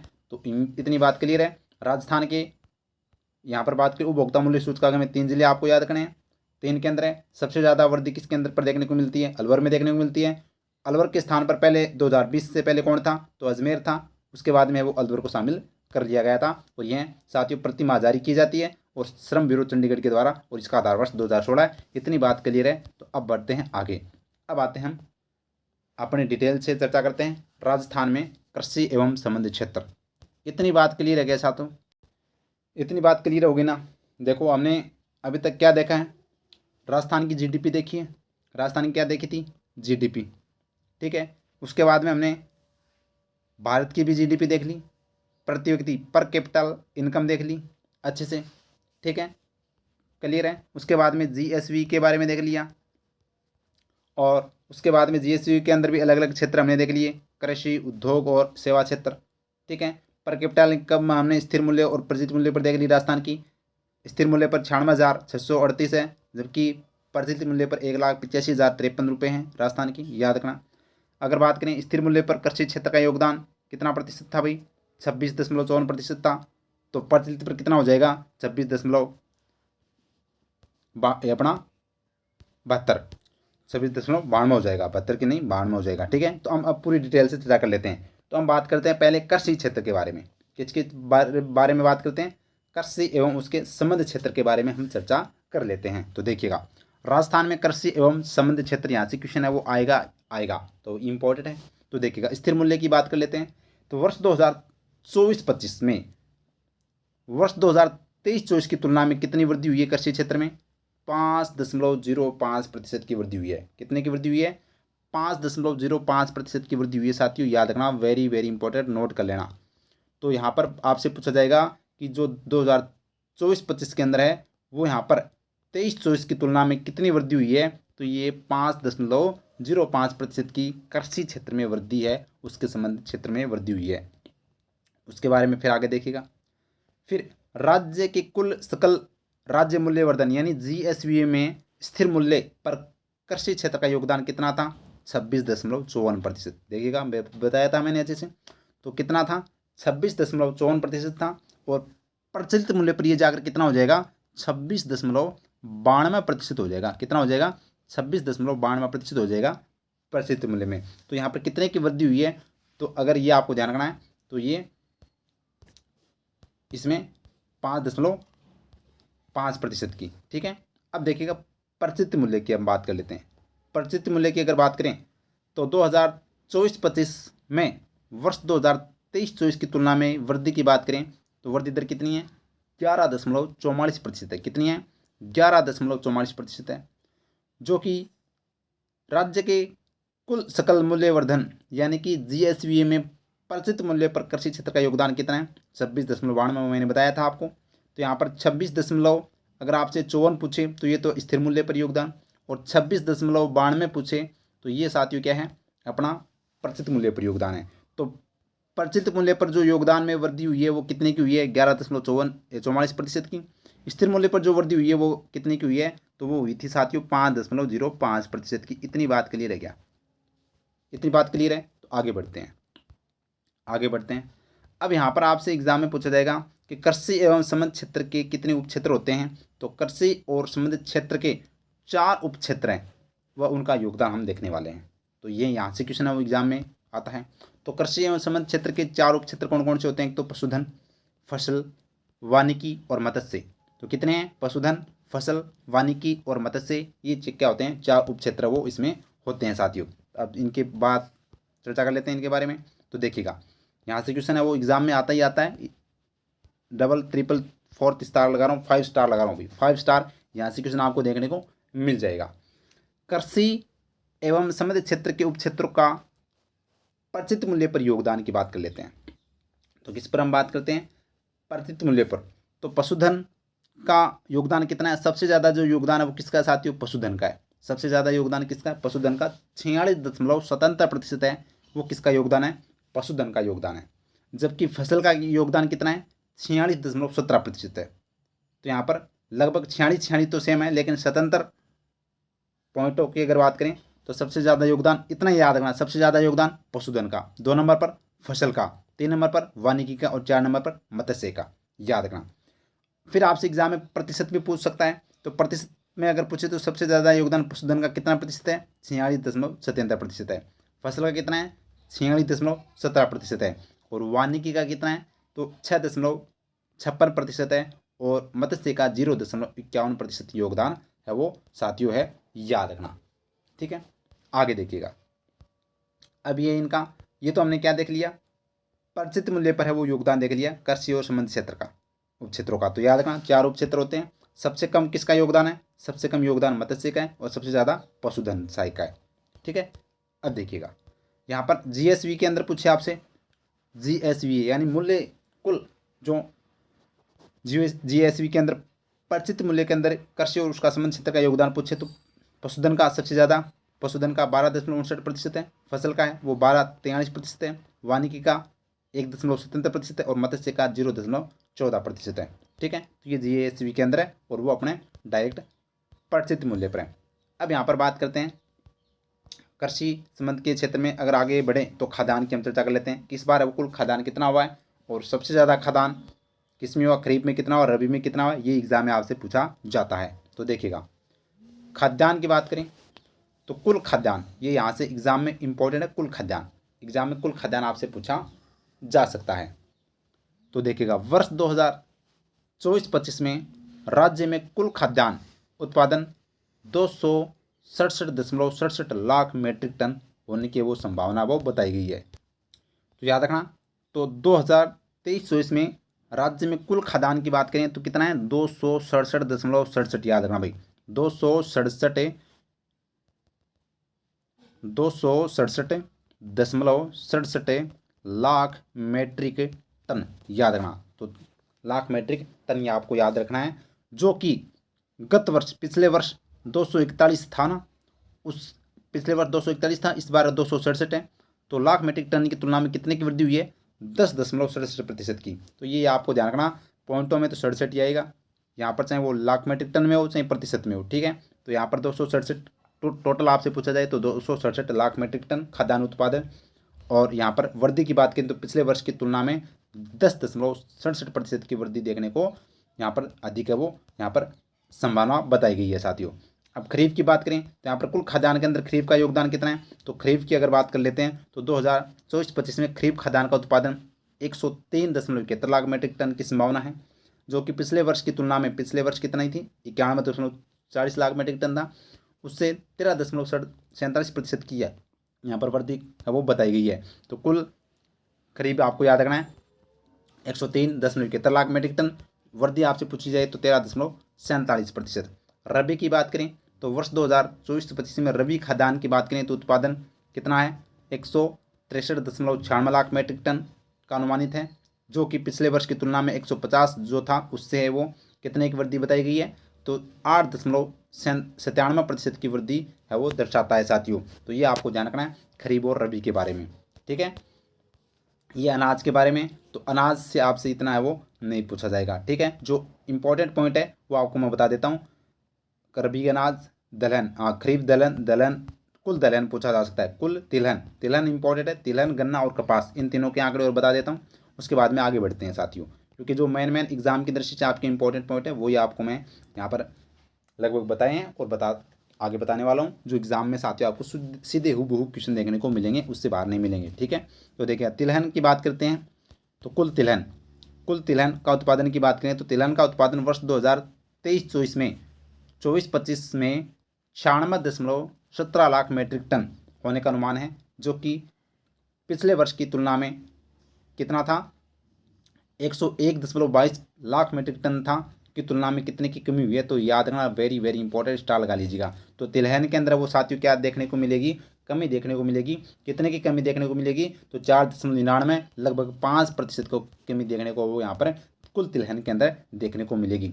गन्ना की बात करें तो गन्ना 2023-24 में 3.63 लाख मीट्रिक टन की तुलना में है, वो 2024-25 में 4.40 लाख मीट्रिक टन होने की संभावना है, जो कि कितने की वृद्धि 21.21% की वृद्धि को दर्शाता है साथियों। तो यहाँ पर कितना, क्योंकि पिछले वर्ष कितना था 2023-24 में 3.63 लाख मीट्रिक टन था, और इस बार 2024-25 में यहाँ पर है वो 4,40,000 मीट्रिक टन की संभावना है, तो 21% की यहाँ पर वृद्धि है वो दर्शाता है। कपास की बात कर लेते हैं। कपास वर्ष 2024-25 में कपास का उत्पादन 18.45 लाख गांठें उत्पादित होने की संभावना है, वेरी वेरी इंपॉर्टेंट है।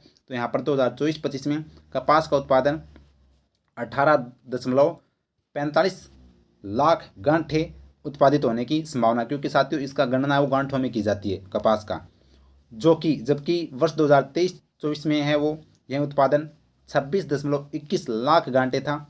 तो यहाँ पर सबसे ज़्यादा कमी साथियों 29.61% की कमी दर्शाता है। तो कपास के अंदर है वो पिछले वर्ष है वो 26.21 लाख गांठें था, जो कि इस बार है वो यहाँ पर 18.45 गांठें का अनुमान है, जो कि 29.61% की कमी को दर्शाता है। तो 29.61% की कमी को कौन दर्शा रहा है, कपास के अंदर है वो यहाँ पर कमी होने वाली है। कुल तिलहन के अंदर भी कमी होने वाली है, और गन्ना के अंदर है वो 21.21 की क्या होने वाली है, वृद्धि होने वाली है। इसके बाद में सबसे ज़्यादा जो एग्जाम में क्वेश्चन पूछा जाता है वो यहाँ से पूछा जाता है, स्टार लगा लीजिएगा। फसल उत्पादन में राजस्थान का देश में स्थान व प्रतिशत में योगदान। तो इस स्लाइड से साथियों क्वेश्चन देखने को मिल जाएगा, आपको 100% मिल जाएगा। तो यह सेशन आपको अच्छा लग रहा है तो लाइक कीजिएगा, शेयर कीजिएगा, और दबाकर वो शेयर कीजिएगा, और पहली बार अपने साथ जुड़े हैं तो साथियों अपने सब्सक्राइब कर लीजिएगा। इसकी पीडीएफ अपने टेलीग्राम पर मिल जाएगी, इसी राजस्थान स्टडी नंबर 1 के नाम से टेलीग्राम है, जो डिस्क्रिप्शन में लिंक दे रखा है, वहाँ से आप जरूर डायरेक्ट ज्वाइन कर सकते हैं टेलीग्राम को। तो देखिएगा फसल उत्पादन में राजस्थान का देश में स्थान व प्रतिशत में योगदान की बात कर लेते हैं। तो राजस्थान का प्रथम स्थान किस किस के अंदर है और कितना कितना योगदान है। तो सबसे ज़्यादा योगदान की बात करें, सबसे ज़्यादा प्रथम स्थान है वो राई व सरसों। तो एग्जाम में पूछा जा सकता है, राई व सरसों का प्रथम स्थान है। तो यहाँ पर सरसों की अगर बात करें तो 46.13% का योगदान है वो राजस्थान है वो रखता है पूरे भारत के अंदर। तो सबसे ज़्यादा सरसों राजस्थान में उत्पादित होती है, कितने प्रतिशत, तो यानी भारत के अंदर 100% होते हैं, तो उसमें से 46% है वो राजस्थान में उत्पादित होती है। बाजरा की बात करें तो 44.66%। तो सबसे ज़्यादा राई सरसों, 2 नंबर पर बाजरा। देश के अंदर पहले स्थान पर है, प्रथम स्थान पर राजस्थान किस किस में, तो सरसों में, बाजरा में, कुल तिलहन देश का कितना प्रतिशत उत्पादित करता है राजस्थान, तो साथियों 22.78%। और पोषक अनाज की बात करें तो 15.66%। और ग्वार की बात करें तो 90, सबसे ज़्यादा भाई ग्वार। बताना आपको ग्वार का भाव कितना चढ़ा था एक समय में, तो ग्वार है वो 90.36%। पोषक अनाज, तो इन आपको सिर्फ इतना ध्यान रखना है, ये ऊपर वाले बिल्कुल सरसों और बाजरा का आपको ये अपने प्रतिशत याद रखना है। बाकी आपको याद रखना है पहले स्थान पर है वो सरसों में, बाजरा में, कुल तिलहन में, पोषक अनाज में और ग्वार में देश के अंदर पहले स्थान पर है। दूसरे स्थान पर किस में राजस्थान, मूंगफली के अंदर दूसरे स्थान पर है। कितना योगदान है, तो कुल भारत का 100% है, तो उसमें से 18.76% मूंगफली है वो राजस्थान उत्पादित करता है, याद रखना दूसरे स्थान पर। तो पहले स्थान पर कौन है, गुजरात है। तृतीय स्थान की बात करते हैं तो तीसरे स्थान पर राजस्थान किस में, ज्वार में। जब ग्वार में पहले स्थान पर है, ज्वार में तीसरे स्थान पर है, चना में तीसरे स्थान पर है। और कुल दलहन, यहाँ पर कुल तिलहन है, कुल तिलहन में क्योंकि सरसों क्या है, एक तरह से साथियों तिल ही है, ठीक है। तो कुल तिलहन में हम पहले स्थान पर है। जबकि दलहन की बात करें, चना से क्या बनती है, दाल बनती है, तो कुल दलहन में हम तीसरे स्थान पर है। सोयाबीन में भी तीसरे स्थान पर है, याद रखना। तो ये आपसे पूछा जा सकता है, वेरी इंपॉर्टेंट है। तो सोयाबीन, ज्वार, चना, कुल दलहन के अंदर हम तीसरे स्थान पर हैं। जबकि मूंगफली में दूसरे स्थान पर है। जबकि सरसों, बाजरा, कुल तिलहन और पोषक अनाज और ग्वार के अंदर हम पहले स्थान पर है भारत के अंदर। ये आपको टेबल अच्छे से याद रखनी है। उम्मीद करता हूँ इतनी बात क्लियर हो गई होगी, ठीक है। आगे देखिएगा, क्लास अच्छी लग रही है तो जरूर शेयर करते रहिएगा साथियों। ये यहाँ पर प्रचलित जोत धारक, यहाँ से क्वेश्चन आता है, प्रचलित जोत धारक से क्वेश्चन है वो पूछा जाता है एग्जाम के अंदर। तो देखिएगा, इसके बारे में देख लेते हैं। तो देखिएगा, प्रचलित जोत धारक, राज्य में कृषि गणना 2015-16 के अनुसार कुल प्रचलित भूमि जोतों की संख्या 76.55 लाख, जो कि 11.14% की वृद्धि देखने को वो मिलती है साथियों। तो अगर बात करें तो कितनी है, तो कुल यहाँ पर प्रचलित जो भूमि जोतों की संख्या कितनी है, राजस्थान में 76.55 लाख जोतों की संख्या, याद रखना। वर्ष 2015-16 के अनुसार कुल जोतों का क्षेत्रफल, ये इंपॉर्टेंट अभी, तो कुल क्षेत्रफल कितना है जोतों का, तो 208.73 लाख हेक्टेयर है। कितना है, 208.73 लाख हेक्टेयर है, वो याद रखना क्या कुल क्षेत्रफल है भूमि जोतों का, ठीक है, कुल जोतों का, ठीक है। उसके बाद में देखिएगा 2010-11 में कुल जोतों का क्षेत्रफल कितना था, 211.30 लाख हेक्टेयर था। और इस बार अब कितना है, तो इस बार वर्तमान में 208 है। तो यानी कि साथियों 211 से 208 तक कमी हुई है। तो कितनी कमी हुई है, तो जोतों में कुल क्षेत्रफल में 1.24% की क्या हुई है साथियों, कमी दर्ज की गई है। वेरी वेरी इंपॉर्टेंट है, याद रखना। तो 1.24% की क्या कमी की गई है, कमी दर्ज की गई है कुल जोतों के अंदर, याद रखना। क्षेत्रफल में, किसमें, क्षेत्रफल में, याद रखना। जबकि कुल जोत कितनी है, कुल जोत हमने देख ली है अच्छे से, 76.55% है, 55 लाख क्या है कुल जोत है। क्षेत्रफल वर्तमान में 208.73 लाख हेक्टेयर है, जो कि पहले कितना था, 211 था। तो कमी हुई है 1.24% की। ये बात आपको ध्यान रखनी है। आगे देखिएगा, जोतों का वर्गीकरण एग्जाम में पूछ लिया जाता है। जोतों का वर्गीकरण की बात करें तो सीमांत क्षेत्र के जो मतलब जोत हैं यानी किसान हैं, सबसे ज़्यादा सीमांत क्षेत्र के हैं। इनका क्षेत्रफल 1 हेक्टेयर से कम होता है साथियों। और 40.12% यानी कि कुल जोतों में जो सीमांत जोतों का योगदान है वो कितना है, 40% है। लघु जोत जो 1 से 2 हेक्टेयर के होते हैं उनको लघु जोत कहते हैं। और अगर बात करें लघु, और 21.90% लगभग 22% इनका योगदान है। अर्ध माध्यम की बात करें तो ये साथियों 2 से 4 हेक्टेयर होते हैं और 18% योगदान है। मध्यम 4 से 10 हेक्टेयर जो 4.79% है। और वृहद की बात करें तो 10 हेक्टेयर से जो अधिक जो क्षेत्रफल जिसका होता है वो साथियों मध्यम जोत होते हैं, वृहद जोत होते हैं। और उनका क्षेत्रफल जोतों का कितना योगदान है, तो यहाँ पर बात करें कुल जोतों का है वो योगदान 4.69% है। तो अगर आपसे पूछा जाए कि सबसे ज़्यादा जोतों की संख्या कौन सी है, सीमांत जोत हैं जो 1 हेक्टेयर से कम है, 40% है। और सबसे कम कौन से हैं, वृहद है जो 10 हेक्टेयर से अधिक है और उनका योगदान 4.69% है, याद रखना, ठीक है। सीमांत और वृहद आपको याद रखना है। फिर आपके जोतों के कुछ महत्वपूर्ण फैक्ट है वो आपको याद रखने हैं। तो देखिएगा, जोतों की संख्या में 11.14% की वृद्धि दर्ज की गई है, ये हमने देख लिया। संख्या में क्योंकि हमने देखा था ना साथियों, अगर आपको याद नहीं है तो देख सकते हैं। 11.14% की क्या हुई है, वृद्धि हुई है कुल जोतों की संख्या के अंदर, जो 76.55 लाख कुल जोत संख्या है। ठीक है, बड़े आकार के जोतों की संख्या में 11.14% की कमी दर्ज की गई है। सीमांत, लघु, अर्ध मध्यम और मध्यम जोतों की संख्या में वृद्धि हुई है। याद रखना, बड़े जो जोत है ना उसमें क्या की हुई है, कमी हुई है, जबकि बाकी जो सीमांत, लघु, अर्ध मध्यम और मध्यम जोतों में संख्या में क्या हुई है, वृद्धि हुई है। सीमांत जोतों की संख्या में सर्वाधिक 22.30% की वृद्धि हुई है। सबसे ज़्यादा किसमें, सीमांत क्षेत्र में वृद्धि हुई है। सबसे ज़्यादा इन चारों में तो हुई है, लेकिन सबसे ज़्यादा सीमांत में हुई है, और कमी है वो किसमें हुई है, बड़े आकार यानी वृहद के अंदर। जोतों के क्षेत्रफल में 1.24% नकारात्मक वृद्धि दर्ज की गई है। ये बात हमने देख ली, कितने की, 1.24% है वो, यहाँ पर क्या हुई है, कमी हुई है जोतों के क्षेत्रफल में, क्योंकि जोतों का क्षेत्रफल पहले कितना था, 211 हेक्टेयर था, और वो अब जाकर कितना हो गया, 208 हो गया। तो यहाँ पर 1.24% की नकारात्मक यानी वृद्धि देखने को मिलती है। वृहद आकार के जोतों के क्षेत्रफल में माइनस यानी कि 13.20% की सर्वाधिक नकारात्मक वृद्धि देखने को यहाँ पर मिलती है। तो सबसे ज़्यादा वृहद उद्योग के अंदर वृहद आकार के जोतों में कमी हुई है, और सीमांत जोतों के क्षेत्रफल में सर्वाधिक क्या हुई है, 19.79 की क्या हुई है, वृद्धि हुई है। ये आपको ध्यान रखना है। तो यहाँ पर ये अपने को ध्यान रखना है, वेरी वेरी इंपॉर्टेंट है। अब महिला प्रचलित जोत धारक, ये यहाँ से क्वेश्चन है वो एग्जाम में पूछ लिया जाता है। तो हम महिला प्रचलित जोत धारक के बारे में देख लेते हैं। तो देखिएगा, महिला प्रचलित जोत धारक की अगर बात करें तो राज्य में कृषि गणना 2015-16 के अनुसार कुल महिला प्रचलित भूमि जोतों की संख्या कितनी है, 7.75 लाख। वेरी वेरी इंपॉर्टेंट है। तो कुल महिला भूमि जोतों की संख्या कितनी है, तो कुल महिला भूमि जोतों की संख्या 7.75 लाख है।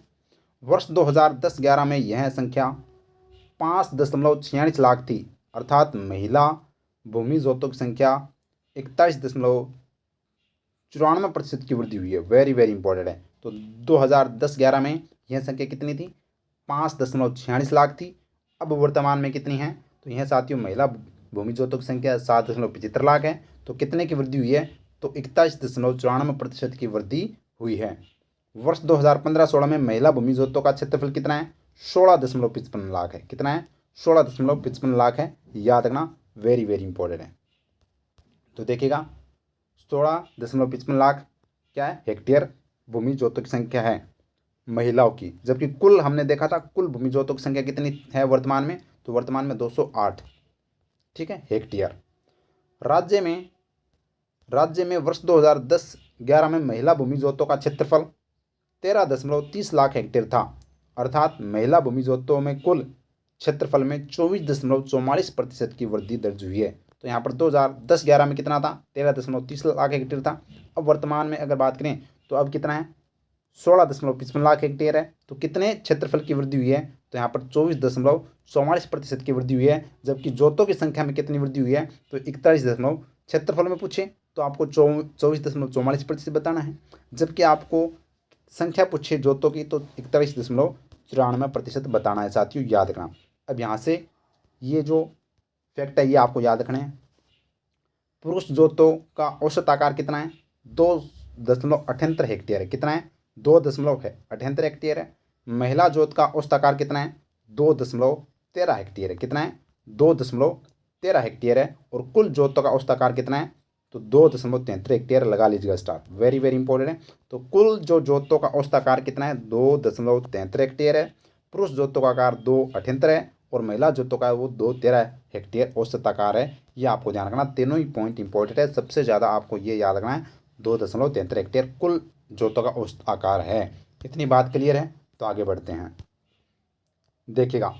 उसके बाद में नेक्स्ट अपना आता है राजस्थान में उद्योग क्षेत्र। कृषि क्षेत्र हमने कंप्लीट कर लिया अच्छे से, पूरी डिटेल से सभी पॉइंट है वो हमने कवर किए हैं साथियों, ठीक है। अब हम बात करें तो उद्योग क्षेत्र की बात कर लेते हैं। स्थिर मूल्य पर उद्योग क्षेत्र हमने शुरुआत में देख लिया था कि स्थिर मूल्य पर है वो, ये अगर बात करें तो कितना है, 28.39% योगदान है।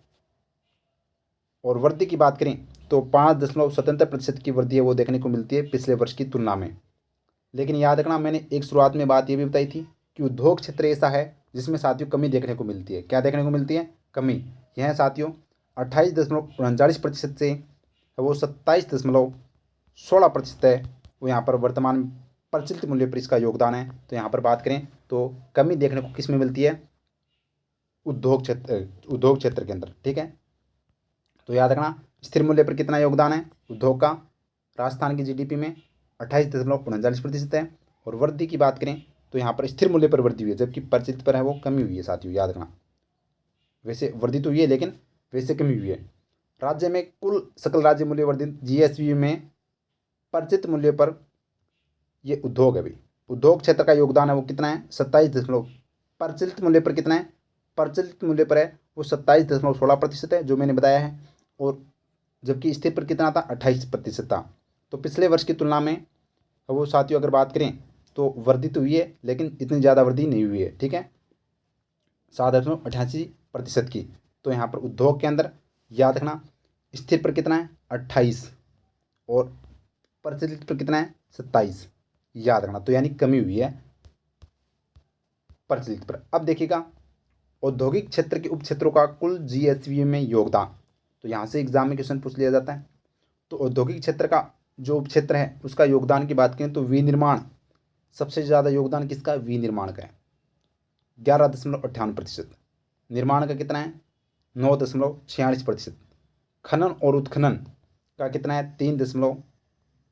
30%। और विद्युत गैस जलापूर्ति और अन्य उपयोगी वस्तुओं का योगदान है वो 2.81% है साथियों। तो सबसे इंपॉर्टेंट है विनिर्माण। विनिर्माण 11.58% और निर्माण 9.47%। तो इन दोनों का योगदान इंपॉर्टेंट है। पहले स्थान पर विनिर्माण है, दूसरे पर निर्माण है, याद रखना। उसके बाद में आपसे पूछा जाए, वो तो हमने जीएसवी के अनुसार देखा था, इसके अनुसार देखें तो औद्योगिक क्षेत्रों के उप क्षेत्रों का प्रचलित मूल्य पर वर्ष 2024-25 अग्रिम अनुमान, वो तो जीएसवी पर अनुमान था। ये अग्रिम अनुमान के योगदान की बात करें तो अग्रिम अनुमान में जो योगदान है वो विनिर्माण का सबसे ज़्यादा विनिर्माण है। वही बातें आ जाएंगी, विनिर्माण, निर्माण, खनन, उत्खनन और विद्युत गैस जलापूर्ति और अन्य उपयोगी। 10% में कुछ डिफरेंस है। तो विनिर्माण का योगदान 42.62% है। निर्माण का है वो 34 आपसे वैसे प्रतिशत नहीं पूछा जाएगा, आपसे सिर्फ यही पूछा जाएगा कि इनका योगदान सबसे ज़्यादा किसका है उद्योग क्षेत्र में। तो विनिर्माण का 1 नंबर पर, 2 नंबर पर निर्माण, 3 नंबर पर खनन उत्खनन। ये आपको वो इस तरह से याद रखना है। ठीक है, फिर बात करते हैं सेवा क्षेत्र की। किसकी बात कर लेते हैं? सेवा क्षेत्र की।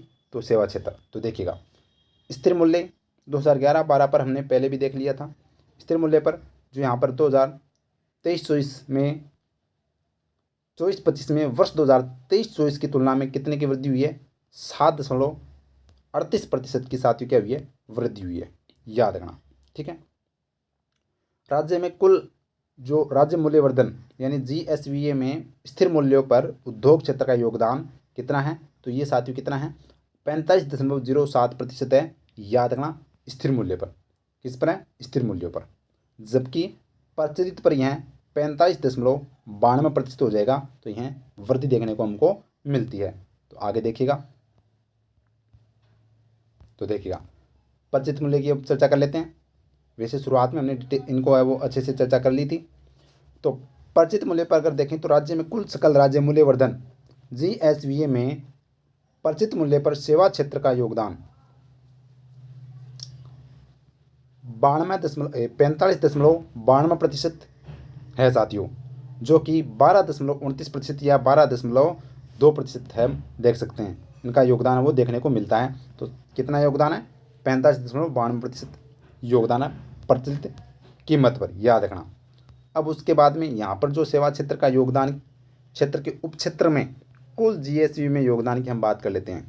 तो यहाँ पर सेवा क्षेत्र का जो उप क्षेत्र है वो उसमें से सबसे ज़्यादा योगदान किसका है? व्यापार, मरम्मत, होटल और जलपान गृह। ये एग्जाम में मैंने शुरुआत में क्वेश्चन करवाया था ना। तो सबसे ज़्यादा सेवा क्षेत्र में योगदान व्यापार का है, मरम्मत का है, होटल, जलपान गृह, ये आपको लाइन याद रखनी है। फिर 2 नंबर पर परिवहन का है, 3 नंबर पर वित्तीय सेवा का है। जबकि उद्योग में आपसे पूछें तो उद्योग में सबसे ज़्यादा योगदान विनिर्माण का है साथियों। उद्योग में विनिर्माण का है, कन्फ्यूज़ नहीं होना है। और फिर निर्माण का है। ठीक है, फिर किसका है? निर्माण का आता है। फिर खनन उत्खनन का आता है। ठीक है, 3 नंबर पर ये उद्योग की बात हो रही है। जबकि सेवा क्षेत्र की बात करें तो सबसे ज़्यादा व्यापार, मरम्मत, होटल, जलपान गृह का आता है सबसे ज़्यादा योगदान, फिर परिवहन का योगदान, फिर वित्तीय सेवाएं।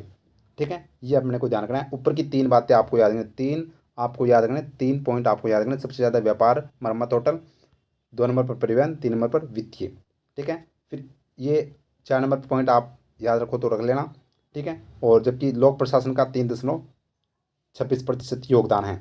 उसके बाद में सेवा क्षेत्र के उपक्षेत्रों का प्रचलित मूल्य पर योगदान की बात करें तो वही व्यापार, होटल, जलपान गृह आ जाएगा 27 कितना 83%।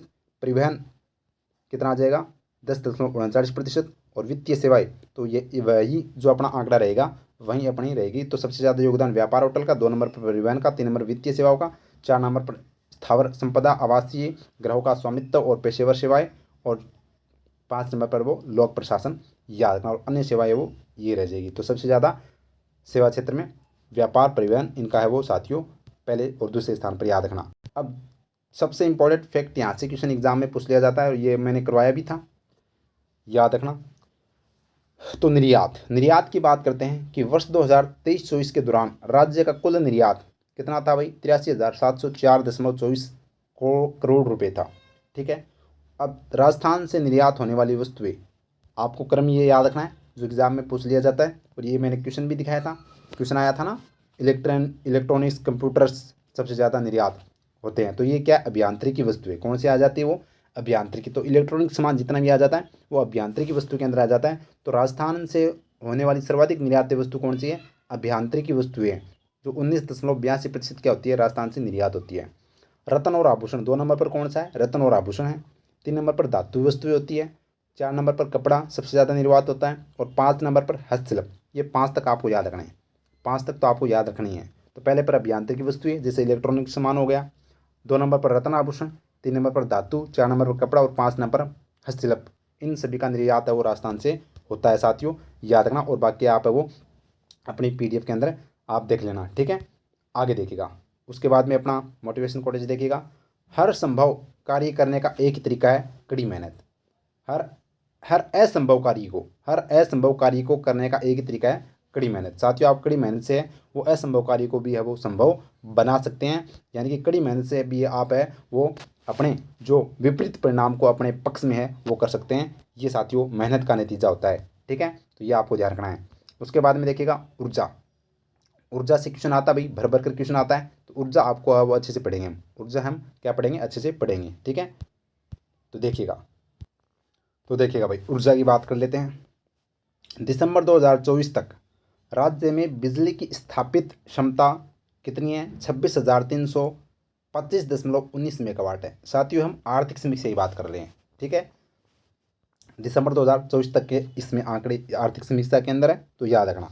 तो दिसंबर 2024 तक, और आपके आर्थिक समीक्षा ऐसे ही क्वेश्चन आएंगे, उससे बाहर क्वेश्चन नहीं आएंगे। ठीक है, तो अपना जो राज्य में बिजली स्थापित क्षमता कितनी है, 26,325.19 मेगावाट है।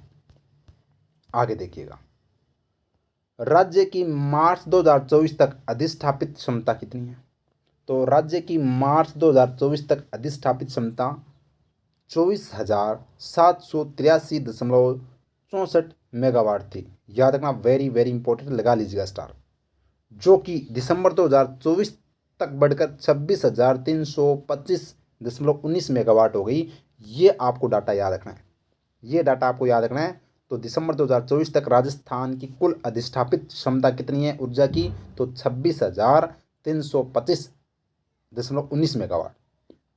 ये आपको ध्यान रखना, अधिष्ठापित जो ऊर्जा वो कितनी है क्षमता दिसंबर 2024 तक 26,325 मेगावाट, याद रखना भी।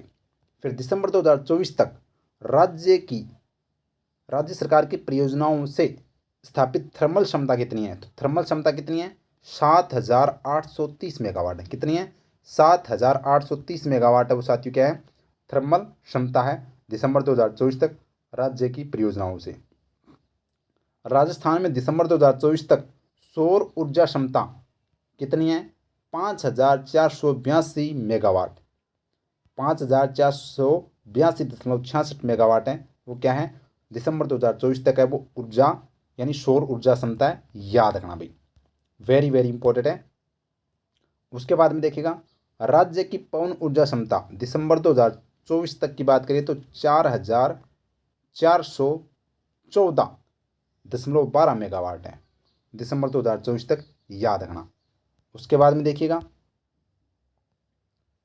राज्य में दिसंबर 2024 तक कुल 5,209 मेगावाट क्षमता के पवन ऊर्जा संयंत्र स्थापित किए जा चुके हैं।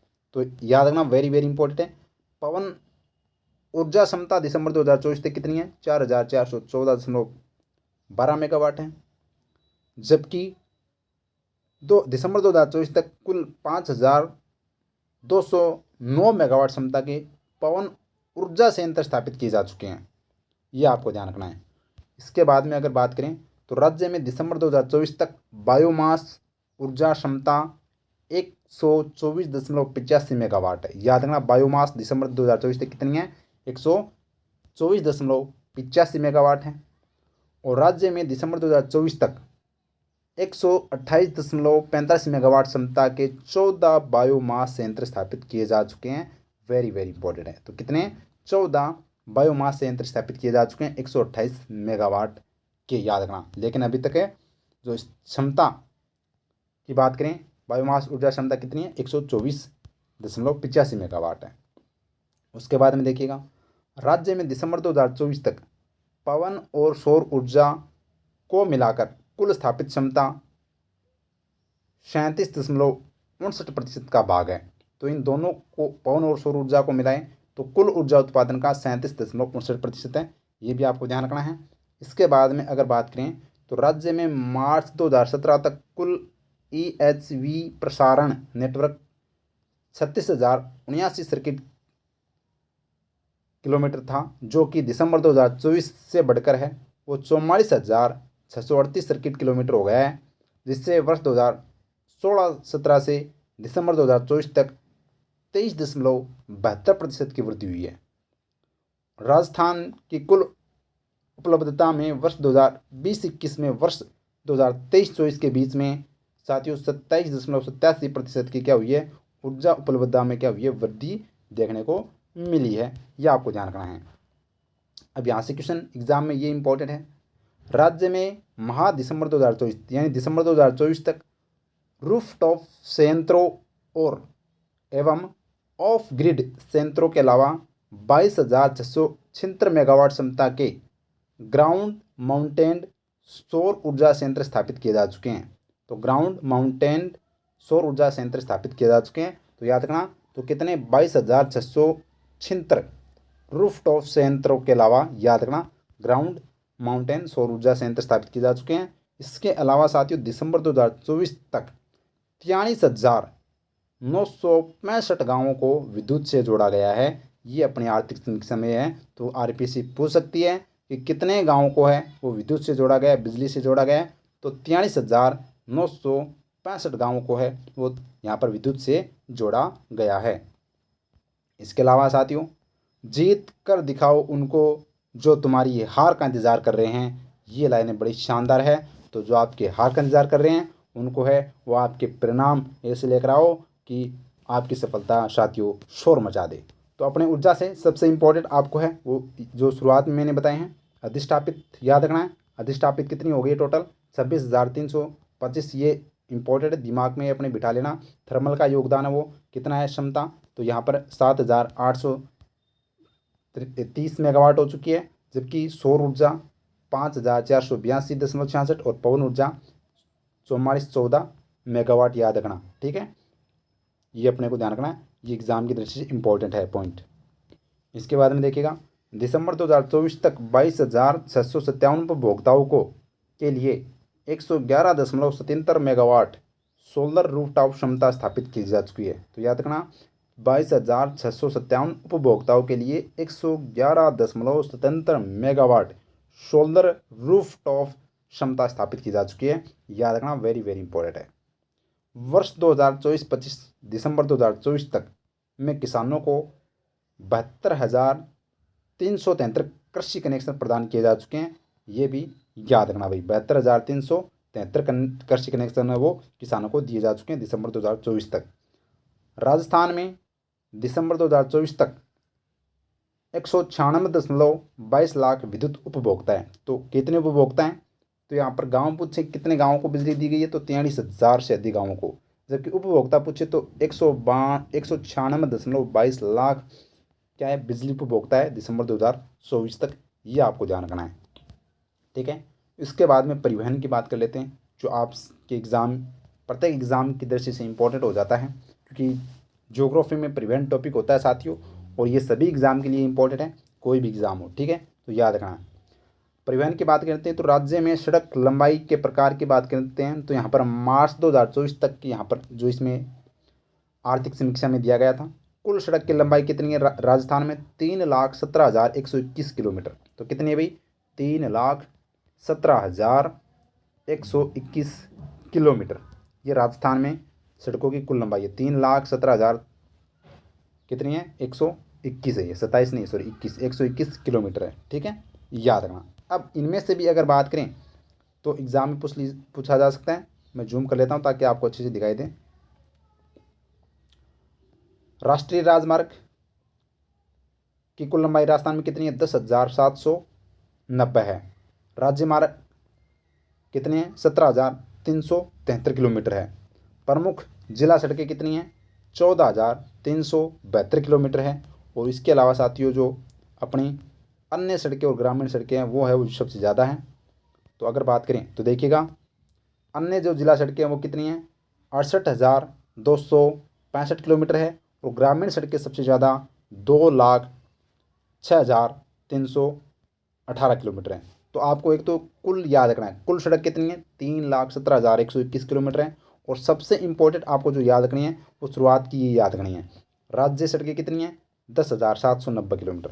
जबकि सॉरी, राष्ट्रीय सड़कें कितनी है? राष्ट्रीय सड़कें वो 10,790 किलोमीटर है। जबकि राज्य सड़कें है वो 17,000, जो स्टेट हाईवे है वो साथियों कितनी है? 17,000 अपने 376 किलोमीटर है। और नेशनल हाईवे है वो साथियों 10,790 है। ये बातें आपको याद रखनी है। अब देखिएगा, देख लेते हैं हम अच्छे से। सड़क की बात करें तो एग्ज़ाम में सबसे ज़्यादा बार यह क्वेश्चन बहुत बार पूछा जा चुका, सभी एग्ज़ाम में यह क्वेश्चन घूम घूम कर आया है। तो ये देखिएगा भाई, ये क्वेश्चन मैं दिखाना भूल गया था, सभी एग्ज़ाम में आया है लगभग। मार्च 2024 तक राजस्थान का सड़क घनत्व 92.66 किलोमीटर प्रति 100 वर्ग किलोमीटर में है। तो यहाँ पर बात करें तो 92.66 बट्टे में 100 प्रति वर्ग किलोमीटर, याद रखना भाई। तो सबसे इंपॉर्टेंट है कि 100 वर्ग किलोमीटर के अंदर राजस्थान में सड़क घनत्व कितना है? 92.66 है। वेरी वेरी इंपॉर्टेंट है, स्टार लगा लीजिएगा। मैं फिर कह रहा हूँ, आपके एग्जाम में देखने को मिल सकता है साथियों। तो राजस्थान में सड़क घनत्व कितना है? 92.66% घनत्व है, याद रखना वर्तमान में, अपनी आर्थिक समीक्षा के अकॉर्डिंग। मार्च 2024 तक 39,408 गाँव सड़क से जुड़ चुके हैं। तो कितने गाँव? 39,408 गाँव हैं वो मार्च 2024 तक वो सड़क से जुड़ चुके हैं, जो कि कुल गाँवों का 91.09% है। कितना प्रतिशत है? 91.09% है साथियों। ये आपको ध्यान रखना है, वेरी वेरी इंपॉर्टेंट है। इसके बाद में देखिएगा, राजस्थान में कुल सड़कों की लंबाई कितनी है? मार्च 2024 तक की हम बात करें तो कुल लंबाई है वो कितनी है? 3,17,121 किलोमीटर है, जो हमने ऊपर देख ली थी। राष्ट्रीय राजमार्ग कितने हैं? तो राष्ट्रीय राजमार्ग याद रखना 10,790 किलोमीटर है। कुल राष्ट्रीय राजमार्ग राजस्थान में कितने हैं? 47 राष्ट्रीय राजमार्ग है। जबकि इनकी लंबाई कितनी है? तो 10,790 किलोमीटर है। राज्य राजमार्ग की बात करें, स्टेट हाईवे की बात करें तो 17,376 किलोमीटर है। और कुल अपने राज्य हाईवे कितने हैं राजस्थान में? तो 23 है। मुख्य जिला सड़कें 14,372 किलोमीटर है। अन्य सड़कें वो साथियों कितनी हैं? तो ये है वो 68,265 किलोमीटर है। और ग्रामीण सड़कें 2,06,318 किलोमीटर है। ये आपको ध्यान रखना है। जबकि अगर बात करें तो कितने गांव जुड़ चुके हैं सड़कों से? 39,408 गाँव, जो कुल गाँवों का कितना प्रतिशत है? 91.09% है, याद रखना। और कुल जन सड़क घनत्व कितना है? तो याद रखना 92.66%, 66 अपना सड़क घनत्व है 100 वर्ग किलोमीटर के अंदर, ठीक है। आगे देखिएगा, रेलवे की बात करें तो रेलवे में राजस्थान में रेल कार्यों के लिए वर्ष 2024-25 में बजट 9,969 करोड़ रुपए आवंटित किया गया था। तो कितना? 9,968, यानी लगभग 10,000 करोड़ रुपए। मार्च 2022 के अंत तक राज्य में रेल मार्गों की कुल लंबाई 6046 किलोमीटर थी, जो कि कुल भारतीय रेल मार्ग 68,043 किलोमीटर की कितना प्रतिशत है, 8.89% है वो राजस्थान के अंदर रेल मार्ग है साथियों, देश की कुल रेल मार्ग का। राजस्थान में कुल 5,703 रेल किलोमीटर रेलवे लाइन का विद्युतीकरण हो चुका है, जो कि ब्रॉड गेज मार्ग का 97% है। तो यहाँ पर कितने किलोमीटर रेल का हो चुका है, तो 5,303 जो किलोमीटर है उसका रेलवे का विद्युतीकरण, रेलवे लाइन का क्या हो चुका है, विद्युतीकरण हो चुका है साथियों, याद रखना। राजस्थान में 4 वंदे भारत एक्सप्रेस ट्रेन चल रही है, जिनमें से ये इंपॉर्टेंट भाई स्टार लगा लीजिएगा, यहाँ से क्वेश्चन पूछा जा सकता है। जिनमें से अजमेर चंडीगढ़, जोधपुर साबरमती, उदयपुर सिटी से जयपुर और उदयपुर सिटी से आगरा कैंट शामिल हैं। तो 4 वंदे भारत एक्सप्रेस चलती है, एक तो चंडीगढ़ से, अजमेर से चंडीगढ़ के लिए, एक जोधपुर से साबरमती के लिए, एक उदयपुर से जयपुर के लिए और एक उदयपुर से आगरा के लिए। तो 4 वंदे भारत एक्सप्रेस वो चल रही है। अपनी ये बजट अपनी आर्थिक समीक्षा के अकॉर्डिंग याद रखना है। नेक्स्ट देखिएगा साथियों, पर्यटन, स्टार लगा लीजिएगा। सबसे ज़्यादा जो, यानी कि यह इंपॉर्टेंट है, यानी लास्ट तक इस क्लास पर बने रहना। मैं कह रहा हूँ एग्जाम में आपका एक भी क्वेश्चन गलत नहीं होगा और एग्जाम में सीधे सीधे क्वेश्चन वो देखने को मिलेंगे। पर्यटन की बात कर लेते हैं, तो यहाँ से क्वेश्चन आएगा भाई, वर्ष 2024 में कुल कितने पर्यटन आए थे, तो 2,321.56 लाख पर्यटकों ने राजस्थान में भ्रमण किया। कितने पर्यटकों ने साथियों, तो यहाँ पर ध्यान रखना, 2,321.56 लाख पर्यटकों ने भ्रमण वो यहाँ पर किया है।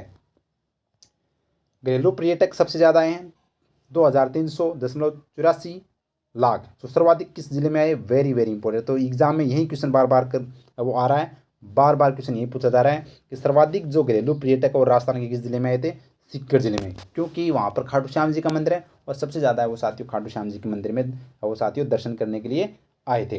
तो सबसे ज़्यादा घरेलू पर्यटक आए हैं 2300 लाख और सीकर में सबसे ज़्यादा। अंतर्राष्ट्रीय पर्यटक की बात करें तो 20.72 लाख आए हैं। सर्वाधिक है वो अमेरिका से आते हैं। कहाँ से आए हैं भाई, तो इस बार है वो 2024 में अगर देखें तो आर्थिक समीक्षा के तहत, तो अमेरिका से वो सबसे ज़्यादा पर्यटक वो आए हैं।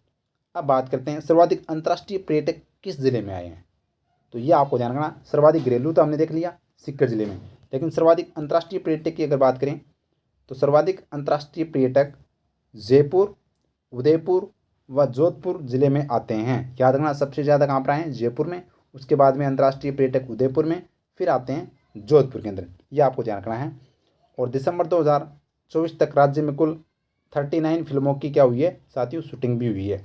तो याद रखना, तो सबसे ज़्यादा अंतर्राष्ट्रीय पर्यटक जयपुर में आते हैं, फिर उदयपुर में, फिर जोधपुर में, ये क्रम में आपको याद रखना है। और जबकि सीकर में है वो सबसे ज़्यादा घरेलू पर्यटक आते हैं। कुल जो पर्यटक हैं घरेलू तो आए हैं 2300 लाख और ये 20.72 लाख पर्यटक वो आए हैं। इसके अलावा फिर बात कर लेते हैं शिक्षा की। तो शिक्षा की बात करें तो शिक्षा राज्य के प्राथमिक और उच्च प्राथमिक, तो देखिएगा राज्य के प्राथमिक और उच्च प्राथमिक विद्यालय कितने हैं, 45,531 है, जो अपने इस आर्थिक समीक्षा के तहत याद रखना। जबकि राज्य के उच्च माध्यमिक विद्यालय कितने हैं, तो ये साथियों कितने हैं, 19,739 है। जबकि कस्तूरबा गांधी बालिका विद्यालय कितने हैं, 312 है, याद रखना। और तो यहाँ पर ये आपको शुरुआत में ये तीनों डाटा याद रखना, क्योंकि आप सेकंड ग्रेड टीचर के एग्ज़ाम देने जा रहे हो तो आपसे स्कूल के बारे में पूछा जा सकता है, तो स्कूल के बारे में आपसे याद रखना है। तो राज्य के प्राथमिक और उच्च प्राथमिक विद्यालय कितने हैं, 45,000 हैं। उच्च माध्यमिक विद्यालय कितने हैं, तो ये साथियों 19,739 है। और कस्तूरबा गांधी बालिका विद्यालय कितने हैं, 342 जो साथियों क्या हैं विद्यालय। इसके अलावा जो इम्पोर्टेंट आपको मैं बताऊं तो ये आप निजी क्षेत्र, इसके अलावा हाँ ये आपको ध्यान रखना भाई, कौन सा, इसमें और तो कोई खास इतनी नहीं है। हाँ IIT वाला है, ज़रूर याद रखना। हाँ ये भी पूछा जा सकता है। संस्कृत शिक्षा विद्यालय कितना भाई, तो संस्कृत शिक्षा विद्यालय 1 है, ये वेरी इंपॉर्टेंट है। तो संस्कृत शिक्षा विद्यालय कितना, 1 है, ये आपको ध्यान रखना है। इसके अलावा राज्य में भारतीय प्रौद्योगिकी संस्थान आईआईटी की बात करें तो आईआईटी जोधपुर के अंदर है, आईआईटी कोटा में, आईआईआईटी कोटा में, एमएनआईटी जयपुर में। सबसे इंपॉर्टेंट आपको याद रखना है भारतीय प्रबंधन संस्थान आईआईएम कहाँ पर है, उदयपुर के अंदर है। याद रखना भाई कहाँ पर है, उदयपुर के अंदर है, ये आपको ध्यान रखना है। ठीक है, और तो इतनी खास बात इसमें नहीं है। फिर आपके लिए मोटिवेशन कोटेज लगभग है वो साथियों, अब बहुत अपना आर्थिक समीक्षा कंप्लीट होने वाली है। परिंदों को मंजिल मिलेगी, यकीनन यह फैले हुए उनके पर बोलते हैं, अक्सर वह लोग खामोश रहते हैं ज़माने में जिनके हुनर बोलते हैं। तो साथियों याद रखना आपको है वो एक ऊंची उड़ान भरनी है, अपनी सफलता साकार करनी है, अपने सपने और अपने माता पिता के सपने हैं वो इस बार वो आपको करने हैं, और अच्छे से जी जान से मेहनत कीजिएगा। आपका जो समय बचा है उसमें वो जी जान झोंक दीजिएगा साथियों। ठीक है, ये अपने लास्ट स्लाइड है, अपना लास्ट पेज है इस आर्थिक समीक्षा का। तो उम्मीद करता हूँ आर्थिक समीक्षा आपके यह साथियों सेशन एग्जाम में रामबाण साबित होगा और एग्जाम में आपको हूबहू क्वेश्चन देखने को मिलेंगे। तो देखिएगा, खनिज तेल और प्राकृतिक गैस की हम बात कर लेते हैं। तो राजस्थान में कुल 81 प्रकार के खनिजों का भंडारण है, जिनमें से 58 खनिजों का क्या किया जा रहा है, खनन किया जा रहा है। वेरी वेरी इंपॉर्टेंट है, एग्जाम में क्वेश्चन पूछा जा सकता है साथियों। तो 81 प्रकार के खनिजों का भंडारण है राजस्थान में, और खनिज कितने खनिज हैं, 58% खनिजों का उत्खनन किया जा रहा है, इसलिए राजस्थान को खनिजों का घर कहा जाता है, खनिजों का अजायब घर है वो कहा जाता है। याद रखना, राजस्थान सीसा एवं जस्ता, अयस्क, सेलेनाइट और वोलास्टोनाइट का एकमात्र उत्पादक राज्य है। याद रखना, वेरी वेरी इंपॉर्टेंट एग्जाम में साथियों। आप कहते हैं ना कि खनिज से क्वेश्चन कहाँ से पूछे जाते हैं, तो खनिज से क्वेश्चन यहाँ से पूछे जाते हैं। ठीक है, तो एक तो आपको याद रखना 81 प्रकार के खनिज राजस्थान में पाए जाते हैं, जिसमें से 58 प्रकार के खनिजों का उत्खनन किया जाता है। इसके अलावा दूसरा आपको याद रखना है पॉइंट, सीसा जस्ता, सेलेनाइट और वोलेस्टोनाइट का एकमात्र उत्पादक राज्य कौन सा, एकमात्र विकल्प हम कह सकते हैं राजस्थान है। याद रखना इन तीनों खनिजों का। इसके अलावा राजस्थान में वोल्क्ले, फास्फोराइट, गेरू, स्टीटाइट, फेल्सपार और फायर क्ले के राष्ट्रीय उत्पादन में भी राजस्थान कौन से स्थान पर है भाई, टॉप पर है, शीर्ष स्थान पर है। याद रखना, वेरी वेरी इंपॉर्टेंट है। ठीक है, आगे देखिएगा, भारत में कुल कच्चे तेल के उत्पादन में, कुल कच्चा तेल उत्पादन, भारत के कुल कच्चे तेल के उत्पादन 29.36 मिलियन मीट्रिक टन प्रतिवर्ष में राज्य का योगदान लगभग 14.95%, यानी कि 4 दशमलव साथियों 39 million metric ton per year है। याद रखना, प्रतिवर्ष है।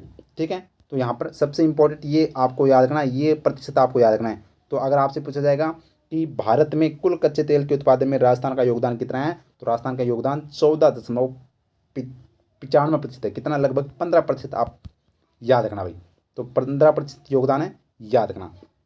और कुल कितना तेल उत्पादन करता है राजस्थान, कच्चा तेल की बात करें तो 4.39 जो million metric ton per year. याद रखना, ठीक है। तो ये आपको याद रखना है अपने खनिज के बारे में, अपने किसके बारे में, खनिज तेल और प्राकृतिक गैस के बारे में। ठीक है, उसके बाद में देखिएगा बैंकिंग। बैंकिंग से अगर आपसे बात करें तो बैंकिंग क्षेत्र की बात कर लेते हैं। सितंबर 2024 तक कुल बैंक शाखाएं कितनी है राजस्थान में, 8,531 है। कितनी है भाई, 8,531 है वो कुल बैंक शाखाएं हैं, जिसमें से सार्वजनिक क्षेत्र के बैंक कितने हैं, 4,271 बैंक है वो सार्वजनिक क्षेत्र के बैंक हैं। क्षेत्रीय ग्रामीण बैंक कितने हैं, तो 1593 क्या है, क्षेत्रीय ग्रामीण बैंक है। कितने हैं, 1593 क्षेत्रीय ग्रामीण बैंक। और निजी क्षेत्र के जो ग्रामीण बैंक है वो 2093 है। साथियों मैंने आपको एक क्वेश्चन बताया था क्षेत्रीय ग्रामीण बैंक से, मेरे को एक क्वेश्चन याद आया कि हाल ही में राजस्थान ग्रामीण बैंक है वो बनाया गया है, वो किन 2 जिलों के बैंकों को विलय कर बनाया गया है, ये कमेंट में मेरे को बता दीजिएगा। मैंने साथियों अच्छे से वो क्वेश्चन करवाया था। निजी क्षेत्र के बैंक कितने हैं, 2000 हैं। क्षेत्रीय ग्रामीण बैंक कितने हैं, तो 1500 है। और कुल यहाँ पर सार्वजनिक क्षेत्र की बात करें तो 42, और कुल जो बैंक शाखाएं वो कितनी, 8,531 है। लघु वित्त आपको याद रखने हैं, लघु वित्त फिर भी देख लेना 564 है। और विदेशी बैंक राजस्थान में 7 है, और भुगतान बैंक कितने, 3 है।